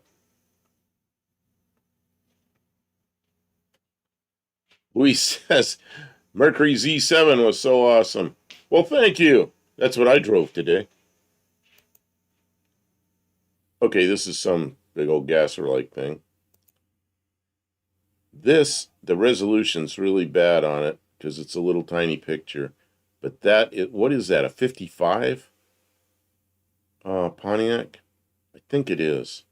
Could be a 56, but it could be a 55. I'm not sure. I don't know my Pontiacs back then real well. Oh yeah, D-Man says, could I remember when he was selling off that Dodge police car? Yeah, he was just trying to get enough money together to pay his like a year's worth of hospital bills. He was in trouble. And Hoovy came through for him. Who else did? 2 or 3 people did his show for him. Did his YouTube videos. Did some for him on his channel, and he had about 80,000 subs. And by the time he got out of the hospital, he had over 100,000 subs. And it's because those guys came in there and did his junkyard crawl for him. And it was pretty good of them to do that. Some big YouTubers did that for him. Pontiac had a Nomad style too. Nobody talks about that. Yeah, what was that thing called? Safari. Yeah, I actually like a 57 Safari. I like that a lot better than the Chevy. I'd forgotten about that. You said that. This is also a small picture that doesn't have much resolution. I'll back it off to try to make it look better. But obviously it's got some old cars on it. Ooh, that's the last one of that bunch. Let me see what Buddy Carfano sent another one. Oh, this is definitely a land yacht. Does that qualify as a land yacht? I think so. 76 Eldorado. That's a beast.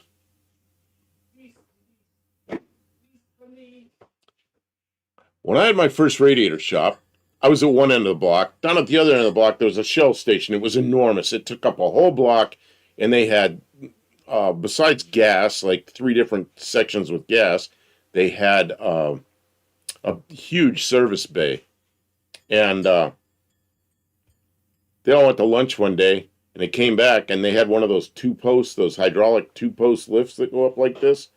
Well, one of the posts came down. It was one of those Eldorados that's sitting there like a rocket ship ready to take off. Whole tank of gas. See, you put the gas in behind the license plate in the back bumper. So that whole gas tank drained out on the floor. And they came home or came back after lunch, had to clean that up, and then they had to get that car out of the rocket ship position and back on its wheels. Yeah, again, 500 cubic inch, less than 200 horsepower. Yeah, but they had a lot of torque. The horsepower was, it was way off. They, the government put a bunch of regulations on them, and they didn't know how to deal with it yet, and they did the best they could. And that's why we had those enormous V8s with so little horsepower. And they took them not years, decades to get it back up, to where it was. Mopar K says we've covered them all. I don't know. There's got to be some more stuff, right? There was other companies that made these big cars. I know that's almost exclusively American sort of thing, the land yachts. Mexican Spec, what kind of cars did your grandparents have? My grandfather, when I was a little kid, he lived in Florida and we lived in California, so I didn't see him very often. But we drove there when we were 4 years old. We drove to California, or drove from California to Florida in a 56 Ford wagon. That was an interesting trip, 2-year-old car. So he had a 51 Dodge 4-door car, and I rode in it. I didn't like that thing. It just seemed old, and I don't know. Now I think it's a pretty cool car. And then he bought a 62 Studebaker Lark, and he drove out to California. And when we lived in South Dakota, he drove up there. So I got to see it and ride in it several times. A 62 Lark, 6-cylinder. He bought it new.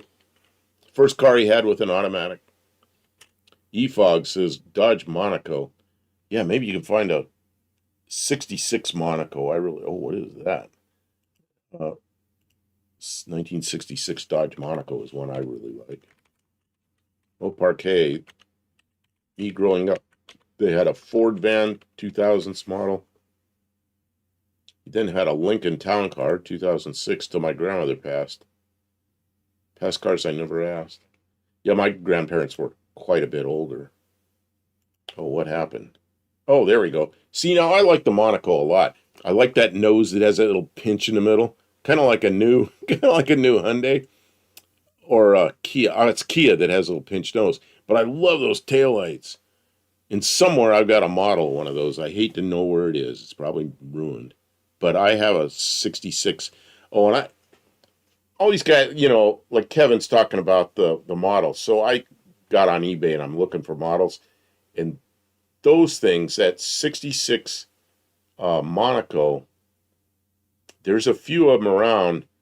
And one of them was like $750 starting bid. And the other was like $885.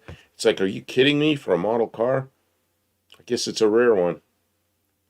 So, yeah, I like those. I like them a lot.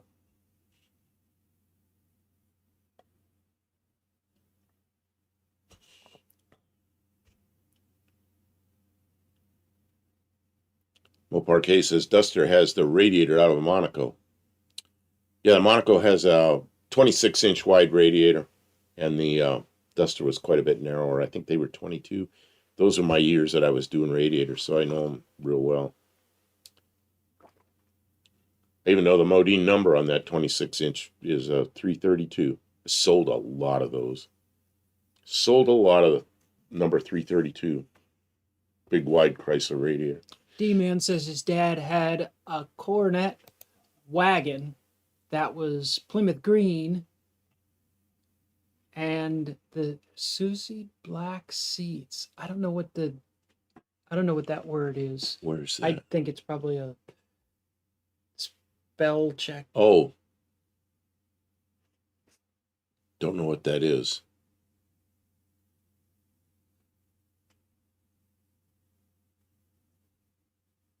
Well, let's see. I just ran out of emails. Okay, well, that's all right though. Well, we're coming up on 2 hours, so I guess that's not too bad. We got to decide what to do next week. I'm going to reach over here, do the reach, because you have stuff written down. Well, that's not the note I want. Well, popping sizes and part numbers off the top of it. Yeah. Well, because I did so many radiators, I know what they are, It's just like those cross-flow GM radiators are used like in full-size Chevys, Caprices, and they were used in a lot of full-size cars. The core was 28 inches wide by 17 inches high. Those were a 1407A. The core was a 1407A. I used to stock like 10 of those, and they'd be gone in a week. There were so many of them. Oh, EFOG says Ford Starliner. Oh, what is that thing you're showing? That Rolls-Royce Phantom limousine? That's a land yacht. Well, see, but that's a limousine. That's not meant to be a daily car for anyone. So I was looking for big European cars. Oh, that's a big European car. But it's a limousine. To get as big as the American land yachts, it was a limousine. Don't want to get hit by that thing.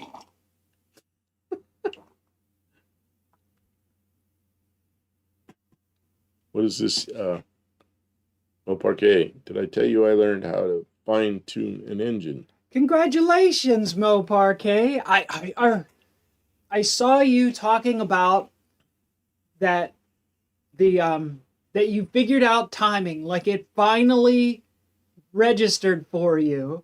I was so proud because you were talking about and you were comprehending. I could just see it in your eyes. You were comprehending. You're like, total timing is, you could see it on the timing tab. You can see it. It moves. It's like, yes, it moves. I was so proud of you. You're doing great, hon. Keep up the good work. Dean Stevenson's here. Was he in here earlier? I think he popped in earlier, but then he's been real quiet. Most people don't know anything about cars. It's hocus pocus magic. You turn the key and it makes a noise, and then you put it in to drive. They don't know what a gear is, but you put it in the driving position, the forward or reverse, and then you push on the pedal, and that makes it go more the more you push. I mean, it's all everything beyond what they could see in their immediacy is complete mystery to them, and they like it that way. They don't care. They don't want to care. That's fine. It's just not. Kevin Smith just sent pictures. But if you're curious and it's something that you like, then it's so cool as it comes together. I don't know what it is he sent. Moparquet says, and it actually worked correctly when I tried myself. Took me 3 days. Is the car responding a lot better now, too? And she learned how to use a vacuum gauge. There you go. Yeah. You can learn a lot. Reading a vacuum gauge is, you can, it'll do different things and different. And, there's still more, Moparquet. Just when you think you're learned, somebody asks you a question. I learn something every day. Like, when does your vacuum advance fall out? At what point does your vacuum advance go away? What amount of vacuum maintains your vacuum advance, but when does it drop out? That's like fine tuning for maximum performance at highway cruise versus pulling a grade. Hippie Long asks, Kay, do you have power brakes? No power brakes. Okay. Yeah, because that'll suck up vacuum and then. Well, see, that's the thing though. They pull vacuum, but then they don't keep pulling vacuum. The power brake is sort of a closed system, so if you're not pushing the brake. Hippie Long, that's what I was trying to get to, but he said it first. He said it better. Cam can affect vacuum at idle. Yeah, very much so. Yeah. There's camshafts that'll suck your vacuum away. Yeah, the wilder rumpity cams won't make so much. And then you don't have any power vacuum. Brakes. Can we go back to my? Because we've got more pictures. Change the springs. Yep, for different advance curve. For a light street car, or or a car that you're. There's different advance curves depending on what you want to do with the car. What did you want me to go to? Go back to your screen. My screen. Absolutely. Because Kevin Smith sent pictures in. Oh, that's he says that's a 63 Mercury Monterey with 390, 4-barrel, three on the tree. That is unusual for that. And it's a breezeway, which means it has that backwards facing C-pillar. And maybe he has a picture from the back. Oh, he does. See how that looks back there? It's that window. It's a power window, and it rolls down, so you could open that. Oh, yeah. And then most people are rolling down just a little bit, and then they'd have the vent on inside, and the air just flow through. Yeah, 3 on a tree. That's really unusual for big Mercury like that. Don't be sorry, Moparquet. Oh, no, it's okay to get excited. You bring good energy to our chat. We appreciate you. I got excited the day Kim had that. She made that manifold, that intake manifold for her. For the Bronco? For the Bronco 2. And then she put some other ignition system in it. And it was all stuff that wasn't supposed to be there. It was just stuff she made. And she started up, it just went boom. Started on cranked a half a crank, and it started, and it was sitting there, just idle. And I was like, are you kidding me? No, people take stuff that's completely stuck, and it doesn't work that well when they put it together. And she made all that, just made it up. It fired up the first time. Wimbledon White. Wimbledon White was one of those colors that was a Ford color. Hippie Long says, best white Ford ever made. Yeah, they had Wimbledon White. What was the other white that they had that was very similar? And maybe it was the same white, but had a different name. Kevin says, the exhaust ate the chrome off the back bumper. Oh, there's a picture of the breezeway, but it's closed. What makes the exhaust eat the chrome? I don't know. There's probably some moisture. Well, when you start the car, there's moisture that comes out because there's moisture in the exhaust pipe. And then it's probably a little corrosive because it's probably acidic or something. I don't know. It's just See? probably is. I don't know. See what else I have here in the email. Buddy Carfano sent another one. Oh, this is definitely a land yacht. That's a land yacht. That is a wow. That is a Those probably all had 440s in them. Those are probably good for 8 or 9 miles a gallon on a good day.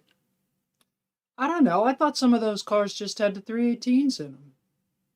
Oh, I don't think the Chrysler did. Maybe the Plymouth or the They were all big Dodges. block cars. Oh, those things, big old. What is that thing? A town and country wagon. Look at how big that thing is. So those when you're driving and you look out over the hood and you go, man, I'm taking an aircraft carrier down the highway. That's a cruise liner, says Kevin. That's right. That's not even a yacht. Yeah. Yeah, you could tow a horse trailer with one of those. Oh, people used to take big cars like this with a trailer hitch and tow Camper. camping trailer. That was normal. Very few people use trucks for that.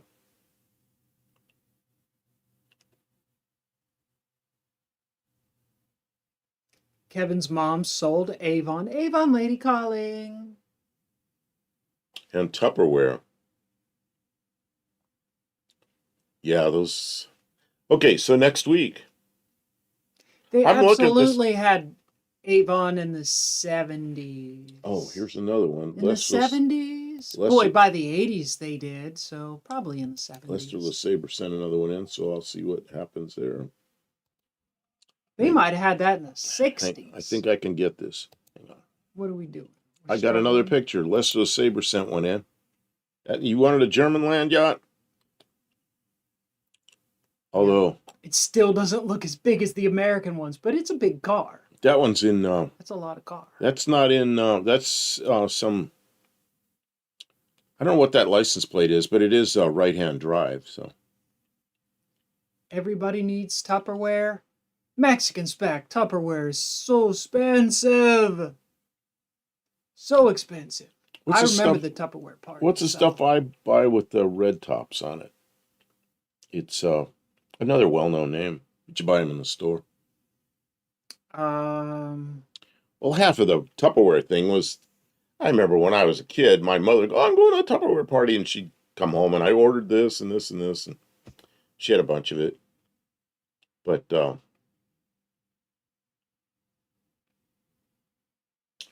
yeah, I don't know. They still do that? I don't think they do that anymore.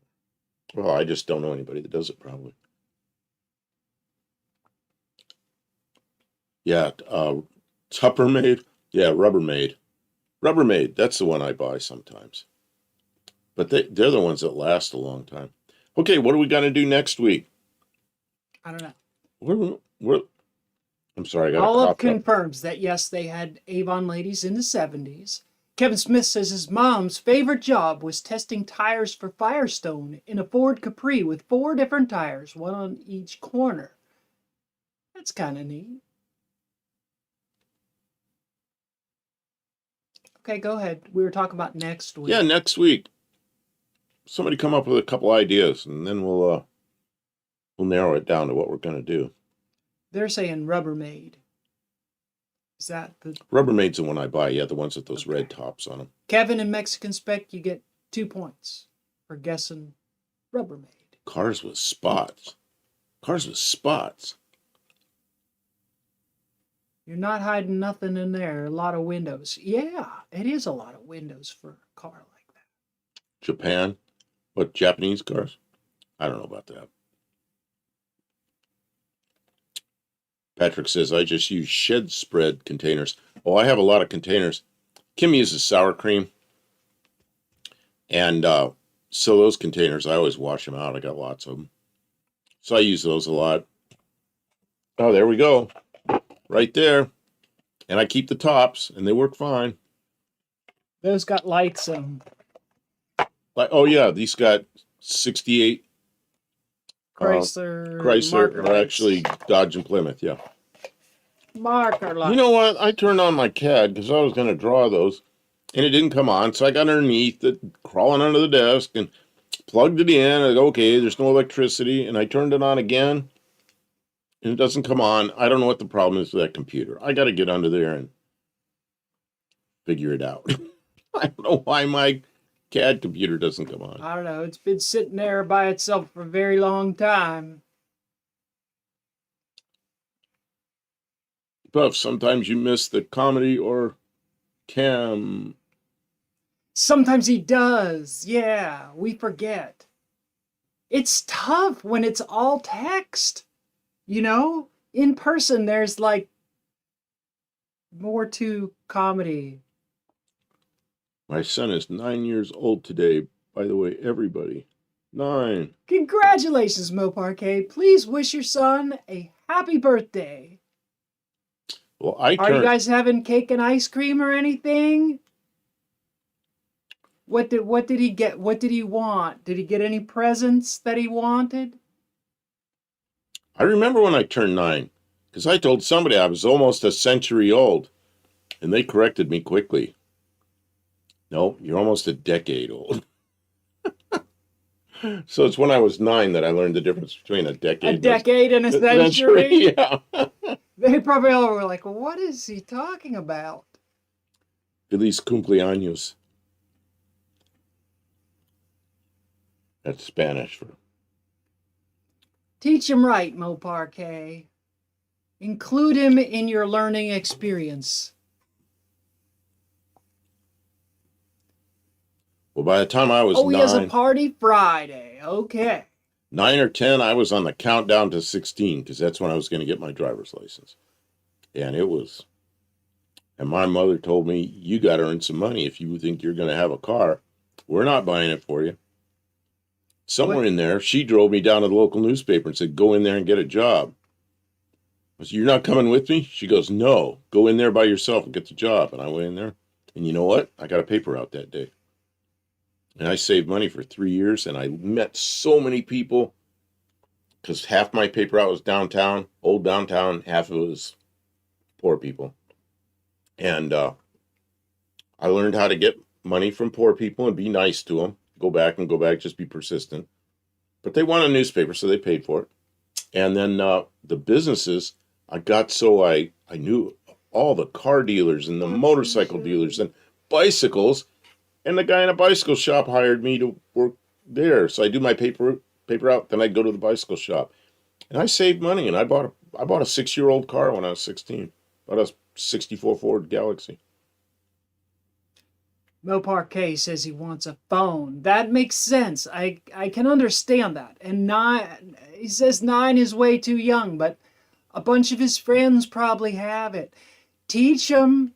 My thought on that is teach him that. Because his phone is going to cost money every month. And if he breaks it, he's going to need to replace it. And he's going to... Moparquet wants to get him a mini bike. You know what I did? I worked in a bicycle shop. It was a Schwinn shop. And every day I went in there and I put one bicycle together.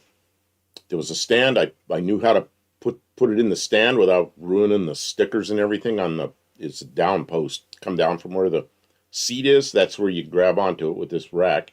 And then you put all the stuff on it, put it together. 10 speed, you had to wind the tape around the handlebars, and it was just a regular thing. And I knew how to do it all.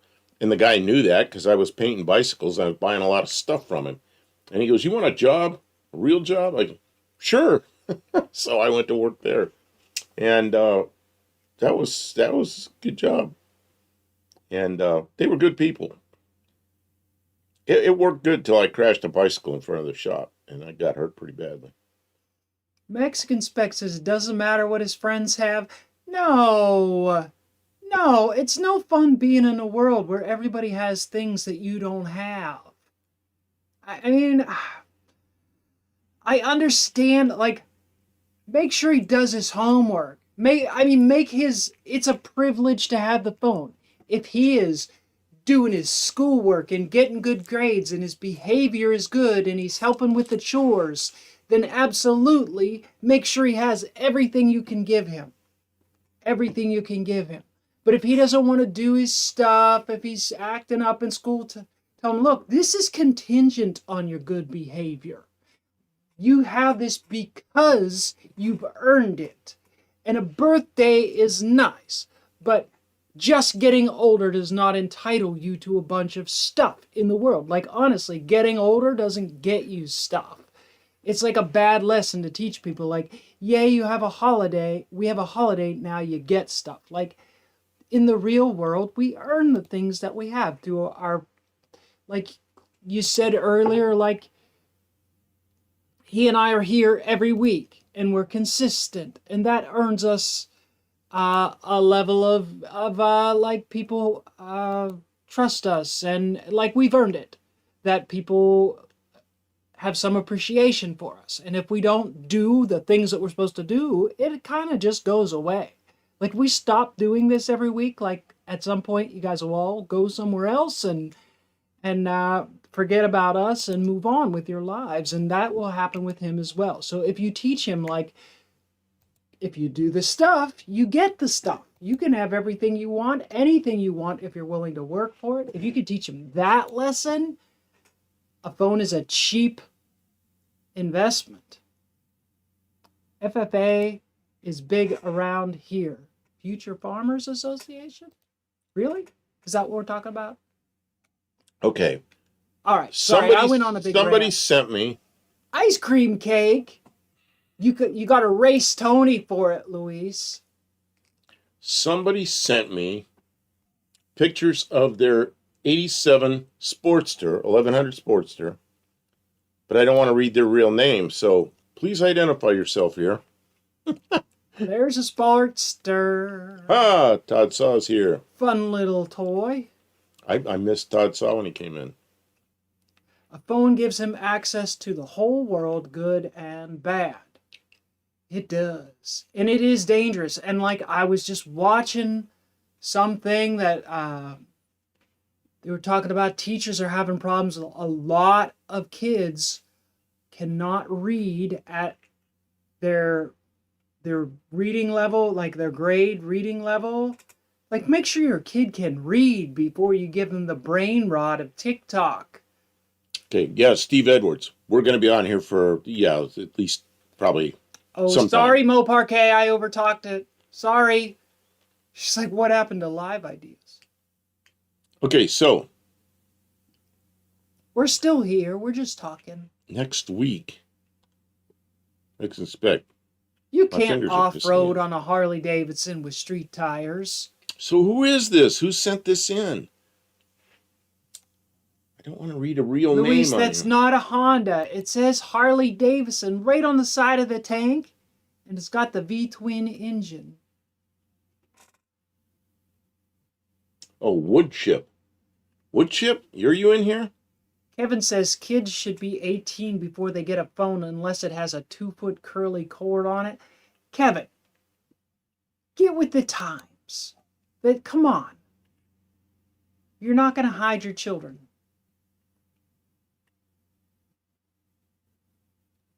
Moparquet says he has my old phone he is allowed to have sometimes, but his own, I don't know.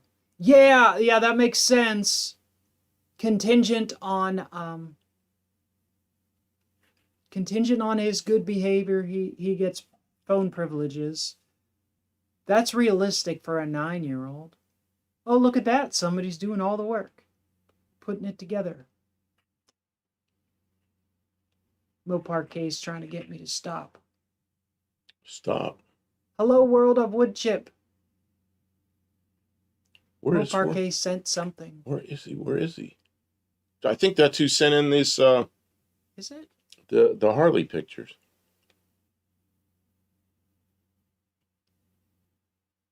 Mo Parquet sent it. What? Oh, World of Wood Chip did say that'd be me. Oh, yeah, okay. World of Wood Chip. Okay, I missed that because I was looking somewhere else. But I got 2 pictures, Harley, which is good. Send your own stuff in. Doesn't have to be a land yacht. It has to be your own stuff. Or you, or your cats or dogs, or whatever pets you have. That's my living room. Okay, that's the kind of thing I like. Somebody that has a motorcycle in their living room. You know, last winter we were working in the kitchen on stuff, weren't we? We haven't done that this year. Working in the house on car parts. Um, yeah. And then there's another bike behind it.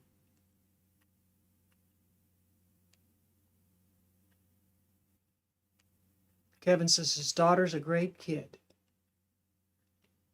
Good for you, Kevin.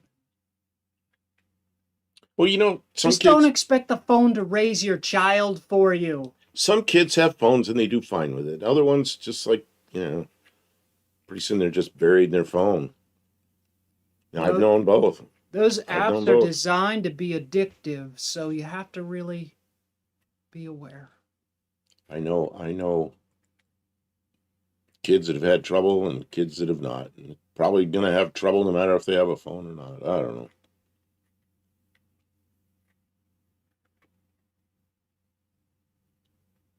Kevin Smith says, full of model cars. Full of model cars. Yeah, his house. Oh, okay. Yeah, we have fiberglass stuff in the kitchen all underneath the table. Kevin, do you have a a model car live coming up in the near future with a date and time? We would be happy to plug that for you. Pit Snipe says, hi, party peoples. I miss the ads. That's what Mopar Joe says. Hello, Mopar people.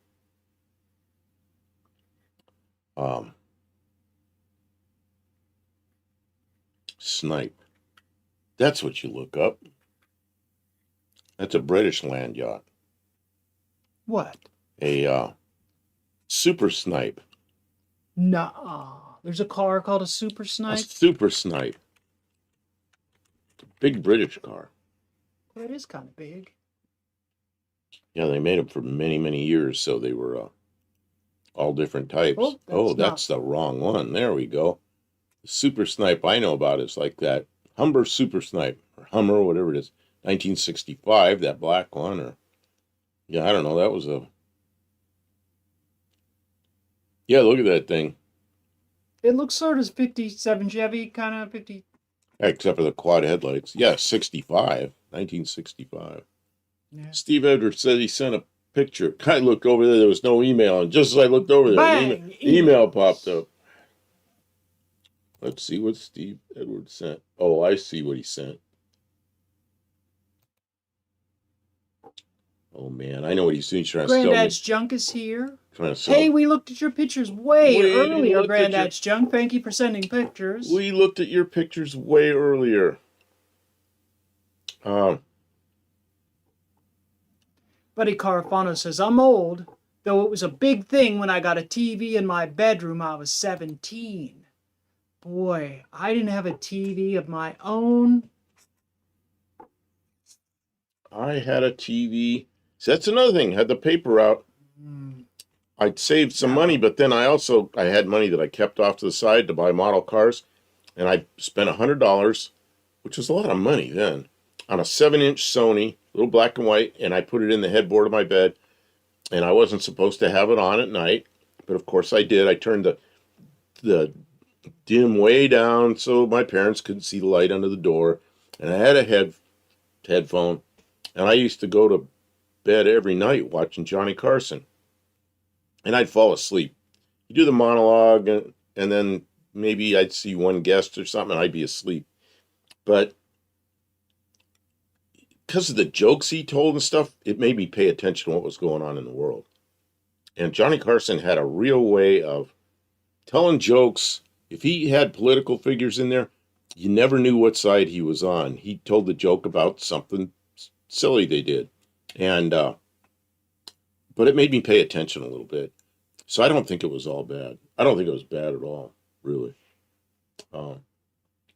So let's see. This is what Steve Edwards sent. CB radio time. Oh, Nice. General Electric, Simba. General Electric sideband, I think is what he said. Man, that's nice looking stuff. Oh, a Simba SSB. I don't know anything about that. Is that a clock in there? Oh, that's the old flipper clocks. That thing's My mother had one of those, I remember. Her alarm clock had flip, flip. The numbers would come down every minute. Sometimes I'd just sit there and stare at it and wait for the number to flip down. and there was like half numbers that flipped, and then it was painted on both sides. Patrick says I grew up with Carson too. Yep.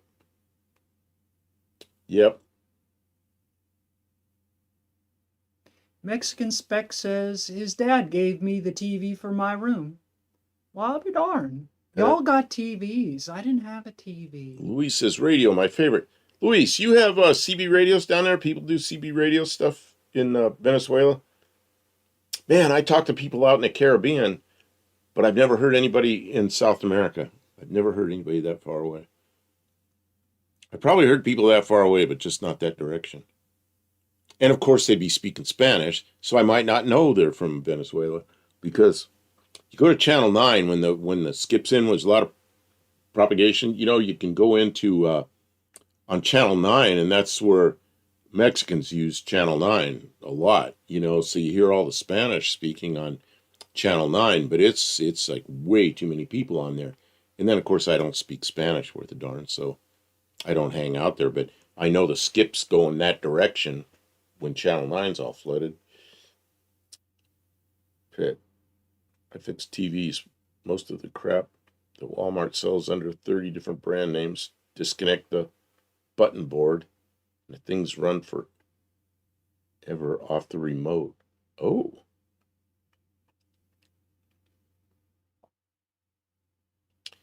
So, yeah, I've got a receiver in there that Carl put together for me, and I don't remember what it is.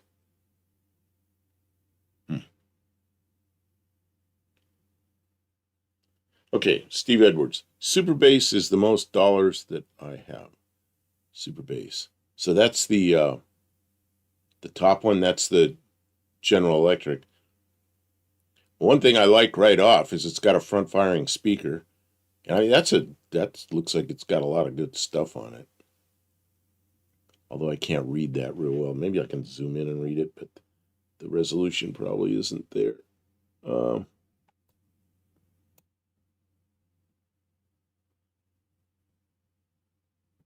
Oh, it is a sideband. It's got lower sideband, upper sideband, and Welcome AM in, the Cutter middle. Down Garage.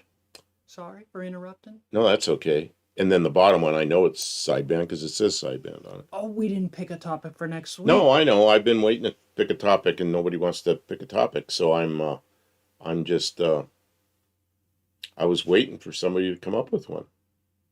No, you weren't. You were talking about radios. Well, I was. You're allowed to talk about radios. I was just saying. They can say something while I'm talking. Kevin likes the Marantz. Kevin Smith, love my Learjet tape deck and my LTD. That's what I had in my 64 Ford. I had the stock radio until the cassettes came out, and I got a Learjet cassette.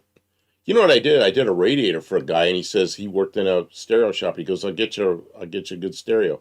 And so I built him a radiator, and he showed up with the whole box, with everything in it. And it was and a set of speakers.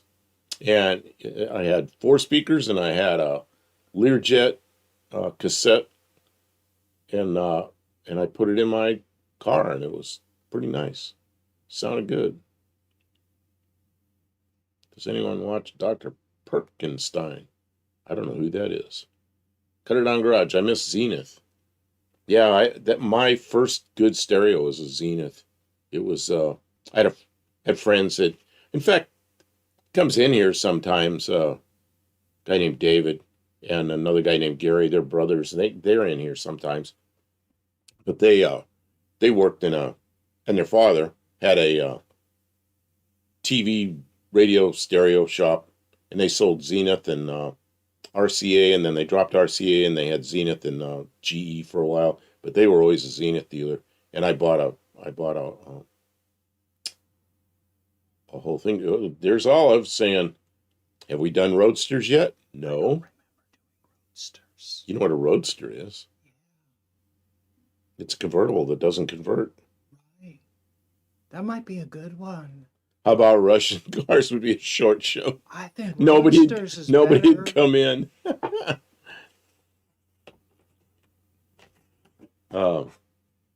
Yeah. Does anybody got a second on that, or am I just going to second it? I think I second that. I think roadsters is excellent. Thank you, Roadsters. Olive. Well done, guys. Find a roadster that you like. Send us a picture for next week. I'm clicking through these to find a big land yacht I like. I don't know where it is. Send us some wild ones. Send us some mild Lost ones. my. Send us place. ones that you love. Make sure you send us ones that you hate. There's a land yacht. Define roadster. Okay, Mexican spec. Buck Del Campo's going to define roadster. Roadster's like a convertible, except they don't have a top. They're just like they're an open car. Topless two-door, right? Yeah, topless two-door. Little ones are usually it. Sporty things. I don't know. Is there any other qualifications? Did you hear about the cars and coffee that Vice Grip Garage had? No. I saw a bunch of people put out little videos. They must have gone and they thought that it was that's great. They made a little museum. We should go there. We should visit sometime next time they have an event. I think it's a little bit of a drive down south, but it would be neat. We'll meet some people. I didn't know about it. We're big famous YouTubers. We should go. Maybe we'll get to meet Derek. You know, I almost wouldn't want to be as famous as someone like that. I mean, the money would be great, but it'd be so hard to like interact with all the people that wanted to meet you and wanted to talk to you and wanted to share their stories and wanted to do things and collaborate and stuff like that. It would get overwhelming, I would think. Well, all it says like Miata MGB. Well, Miatas and MGBs are actually convertibles. Although the MGB I used to drive around, I don't think I ever drove it with the top up. Well, are we not counting something like a Miata? Because it absolutely is a convertible. Yeah. I don't know. We could do some convertibles. I'll just go, yeah, let's do that. Convertibles and roadsters. Because there aren't that many roadsters. You know, there's like a 63 Thunderbird that's a roadster. They had that fiberglass top over the back seats, and there was no top that went up. Yeah, let's do that. Convertibles and... Oh, Kevin Smith says the roadsters are cars with the windscreen in the center of the car. I Googled it. What? Oh, I always thought a roadster was like a convertible with no... So we'll call them roadsters and convertible, and the intent is the little sporty cars with the dialed top. Granddad's junk. Somebody from down under. A two-door model with the dicky seat. I have no idea what that term means. Never heard that before. I knew a girl that was a roadster once. This is Patrick says, DD Dan's 57, they cut the top off of, dulled up. Oh, man, it went away already. With red tractor paint? Oh, yeah, that is it. Okay. Yeah, I guess if it had no top at all. Cut her down the back window, fell out of my move. Almost, oh, okay, I understand. Almost a roadster now. Oh, out of his Nova. It corrected Nova to move. Okay, now I get it. Mo Parquet knows what her choice is. I don't know which one she means. Darn it. Okay. Okay, so we're going to do convertibles and roadsters next week. Kevin said, Mexican Spec says that is not the modern definition of the car. Mexican Spec says we did convertibles before. Well, I think we're looking for the more sporty, topless cars. Pitt Because Snipe convertibles says, are Dicky full-size cars. He says Dicky seat is the fold downs attached to the back of the front seats. Okay, and I've always called those jump seats. But okay. Yeah, like in a limo. Okay, yeah, we always call those jump seats, but I never heard it called a dicky seat before. Um, so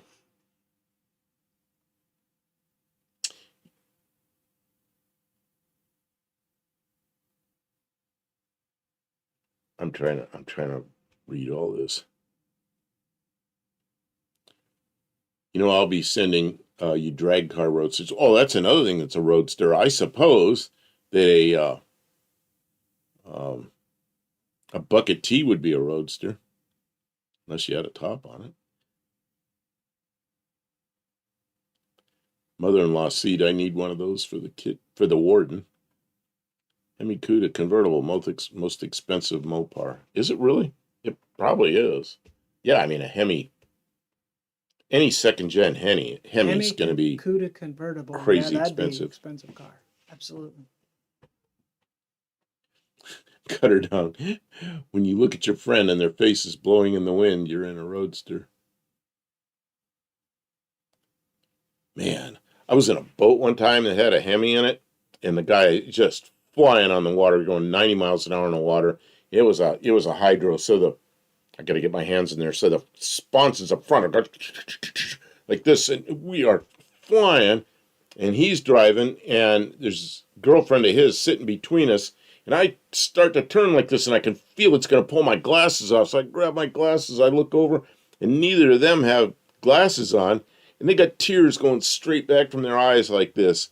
I'm thinking, what am I doing in this thing? But that was like being in a roadster, but it was a boatster. Man, that was not an enjoyable ride. Way too fast on the water. Jay Leno said his wife calls those "oh my hair" cars.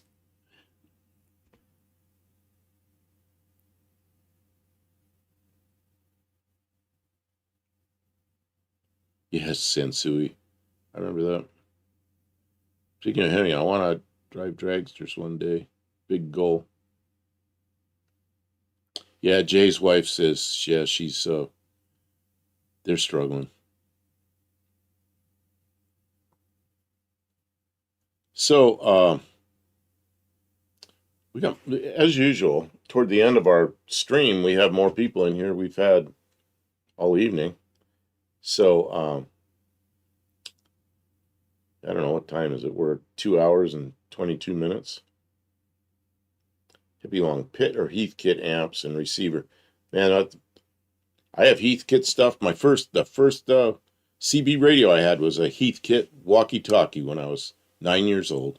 Built a Heathkit, and several of my friends built them, and we walked around and talked to each other. We thought we were something. Did Mexican Spec send us any pictures this week? Mexican Spec did not send us any pictures. Mexican Spec, you don't have any land yachts? Oh, and he's also asking if we're moving 1 hour later. He might do that. We better. Yeah, because everybody comes in later. I don't know why. Not everybody. No, 'cause not the people everybody. who are on the East Coast, Yeah, those are the people we're going to hurt, because if we go later, they can't stay up super they can't late. stay up super late. Kevin Smith says 9 p.m. would be better. I was going to move to 9 p.m. your time. Yeah, I was going to move from I was thinking of moving from 7 to 8 Central. Oh, that's right. He has to move cars around this week. What's this?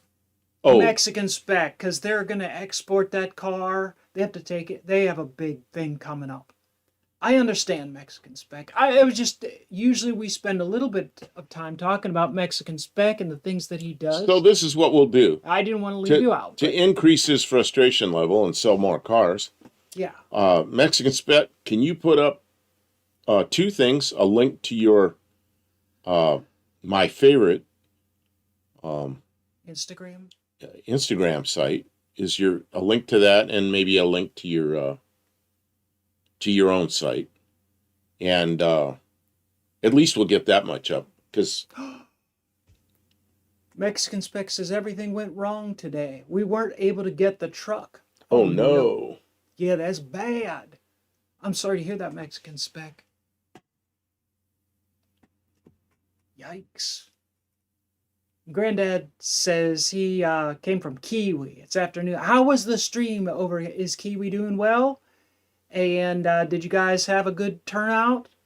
People enjoying the stream over there at Kiwi? I mean, we're not at odds with Kiwi at all. We just stream at the same time. Honestly, if I wasn't streaming, I'd probably be watching Kiwi. I don't know if I'd sit there for 2 hours, but So let's do that. Let's go 1 hour later start time than what we usually do, which will be 8 o'clock Central in the U.S., and you can just figure it from there. you are going to have to put And up... of course, I put up the thumbnail quite early, and you'll see the countdown on that, how many hours. So if You're going to see have to it. put up a community post, like a... Okay, I'll put up a community post reminding as well. people that next week, like today or tomorrow, you're going to have to put it up. We're going to get a photo. So this is what happens. People come from Kiwis. Yeah. So instead of overlapping by 2 hours, we'll overlap by an hour, which is not a bad thing. Well, we'll go for an hour afterwards. We'll go long. We'll stay with our 2 to 3 hours. Because if we start 2 hours later, we'll lose a lot of people who are Yep. east. It'll just be too late for them, you know. We'll lose... What is this? We'll lose the English, Wendy and Dawn, and we'll lose John Wilburn maybe, and a lot of people just they won't get to watch. And most people don't stick around for the whole thing, anyways. But at least they'll. Kevin Smith, start at midnight, stop at 7 a.m. We've done some of those from the shop. We've done that at the shop. Yeah, but we're trying to do things more regular hours, so just be more consistent. Yeah, and Mexican Spec says this means we have to rush to get to Veracruz, or it won't get on the ship this month. Oh God, This once a month. month. Oh man, that is stressful, Mexican Spec. Even though it's stressful, if you're at all able to, try and document the process a little bit, because that would be a really interesting video for someone. I'm sure somebody be really, even the new owner might really love to see the video. And I know it's tough when things are hectic, but just try and do some little clips at least if you can of what's going on, talk about what's going on, what's coming next, and then piece it together. I'm sure you've seen videos like that. If you're able, Mexican Spec, if you're able. Okay. Next week, convertibles, roadsters. 1 hour later. We ready to call it an evening? Mrs. Spec only has 3 days off in a row, so we have to figure. Man, that's how stuff like that is. It's like you got everything all in line, and you can do it, and one thing gets screwed up, and then nothing works. Yep, it's all in the timing. Mopar K, we put a manual choke on his Mercury. If you have questions about Paul will help you. But if you have questions, my phone, you got my phone number. We'll talk you through it. But manual choke is the best thing I did to that car. I go out there and I pull the choke out, ease it in just a little bit because it won't start if it's all the way out. It's too rich. So I pull it out, put it in like a tiny bit. I didn't even step on the gas today. I started it and then I started easing the choke in. I didn't even have to step on the gas once. It pulled enough fuel that it started. And YouTube University So nice. will probably, there's 100 people who probably made videos about how a choke works and why a choke works and the whole thing. And watch until you understand. And then ask questions. You'll be great. You'll do great. You'll come out the other side big brained. Okay, I want to be done. You want to be done?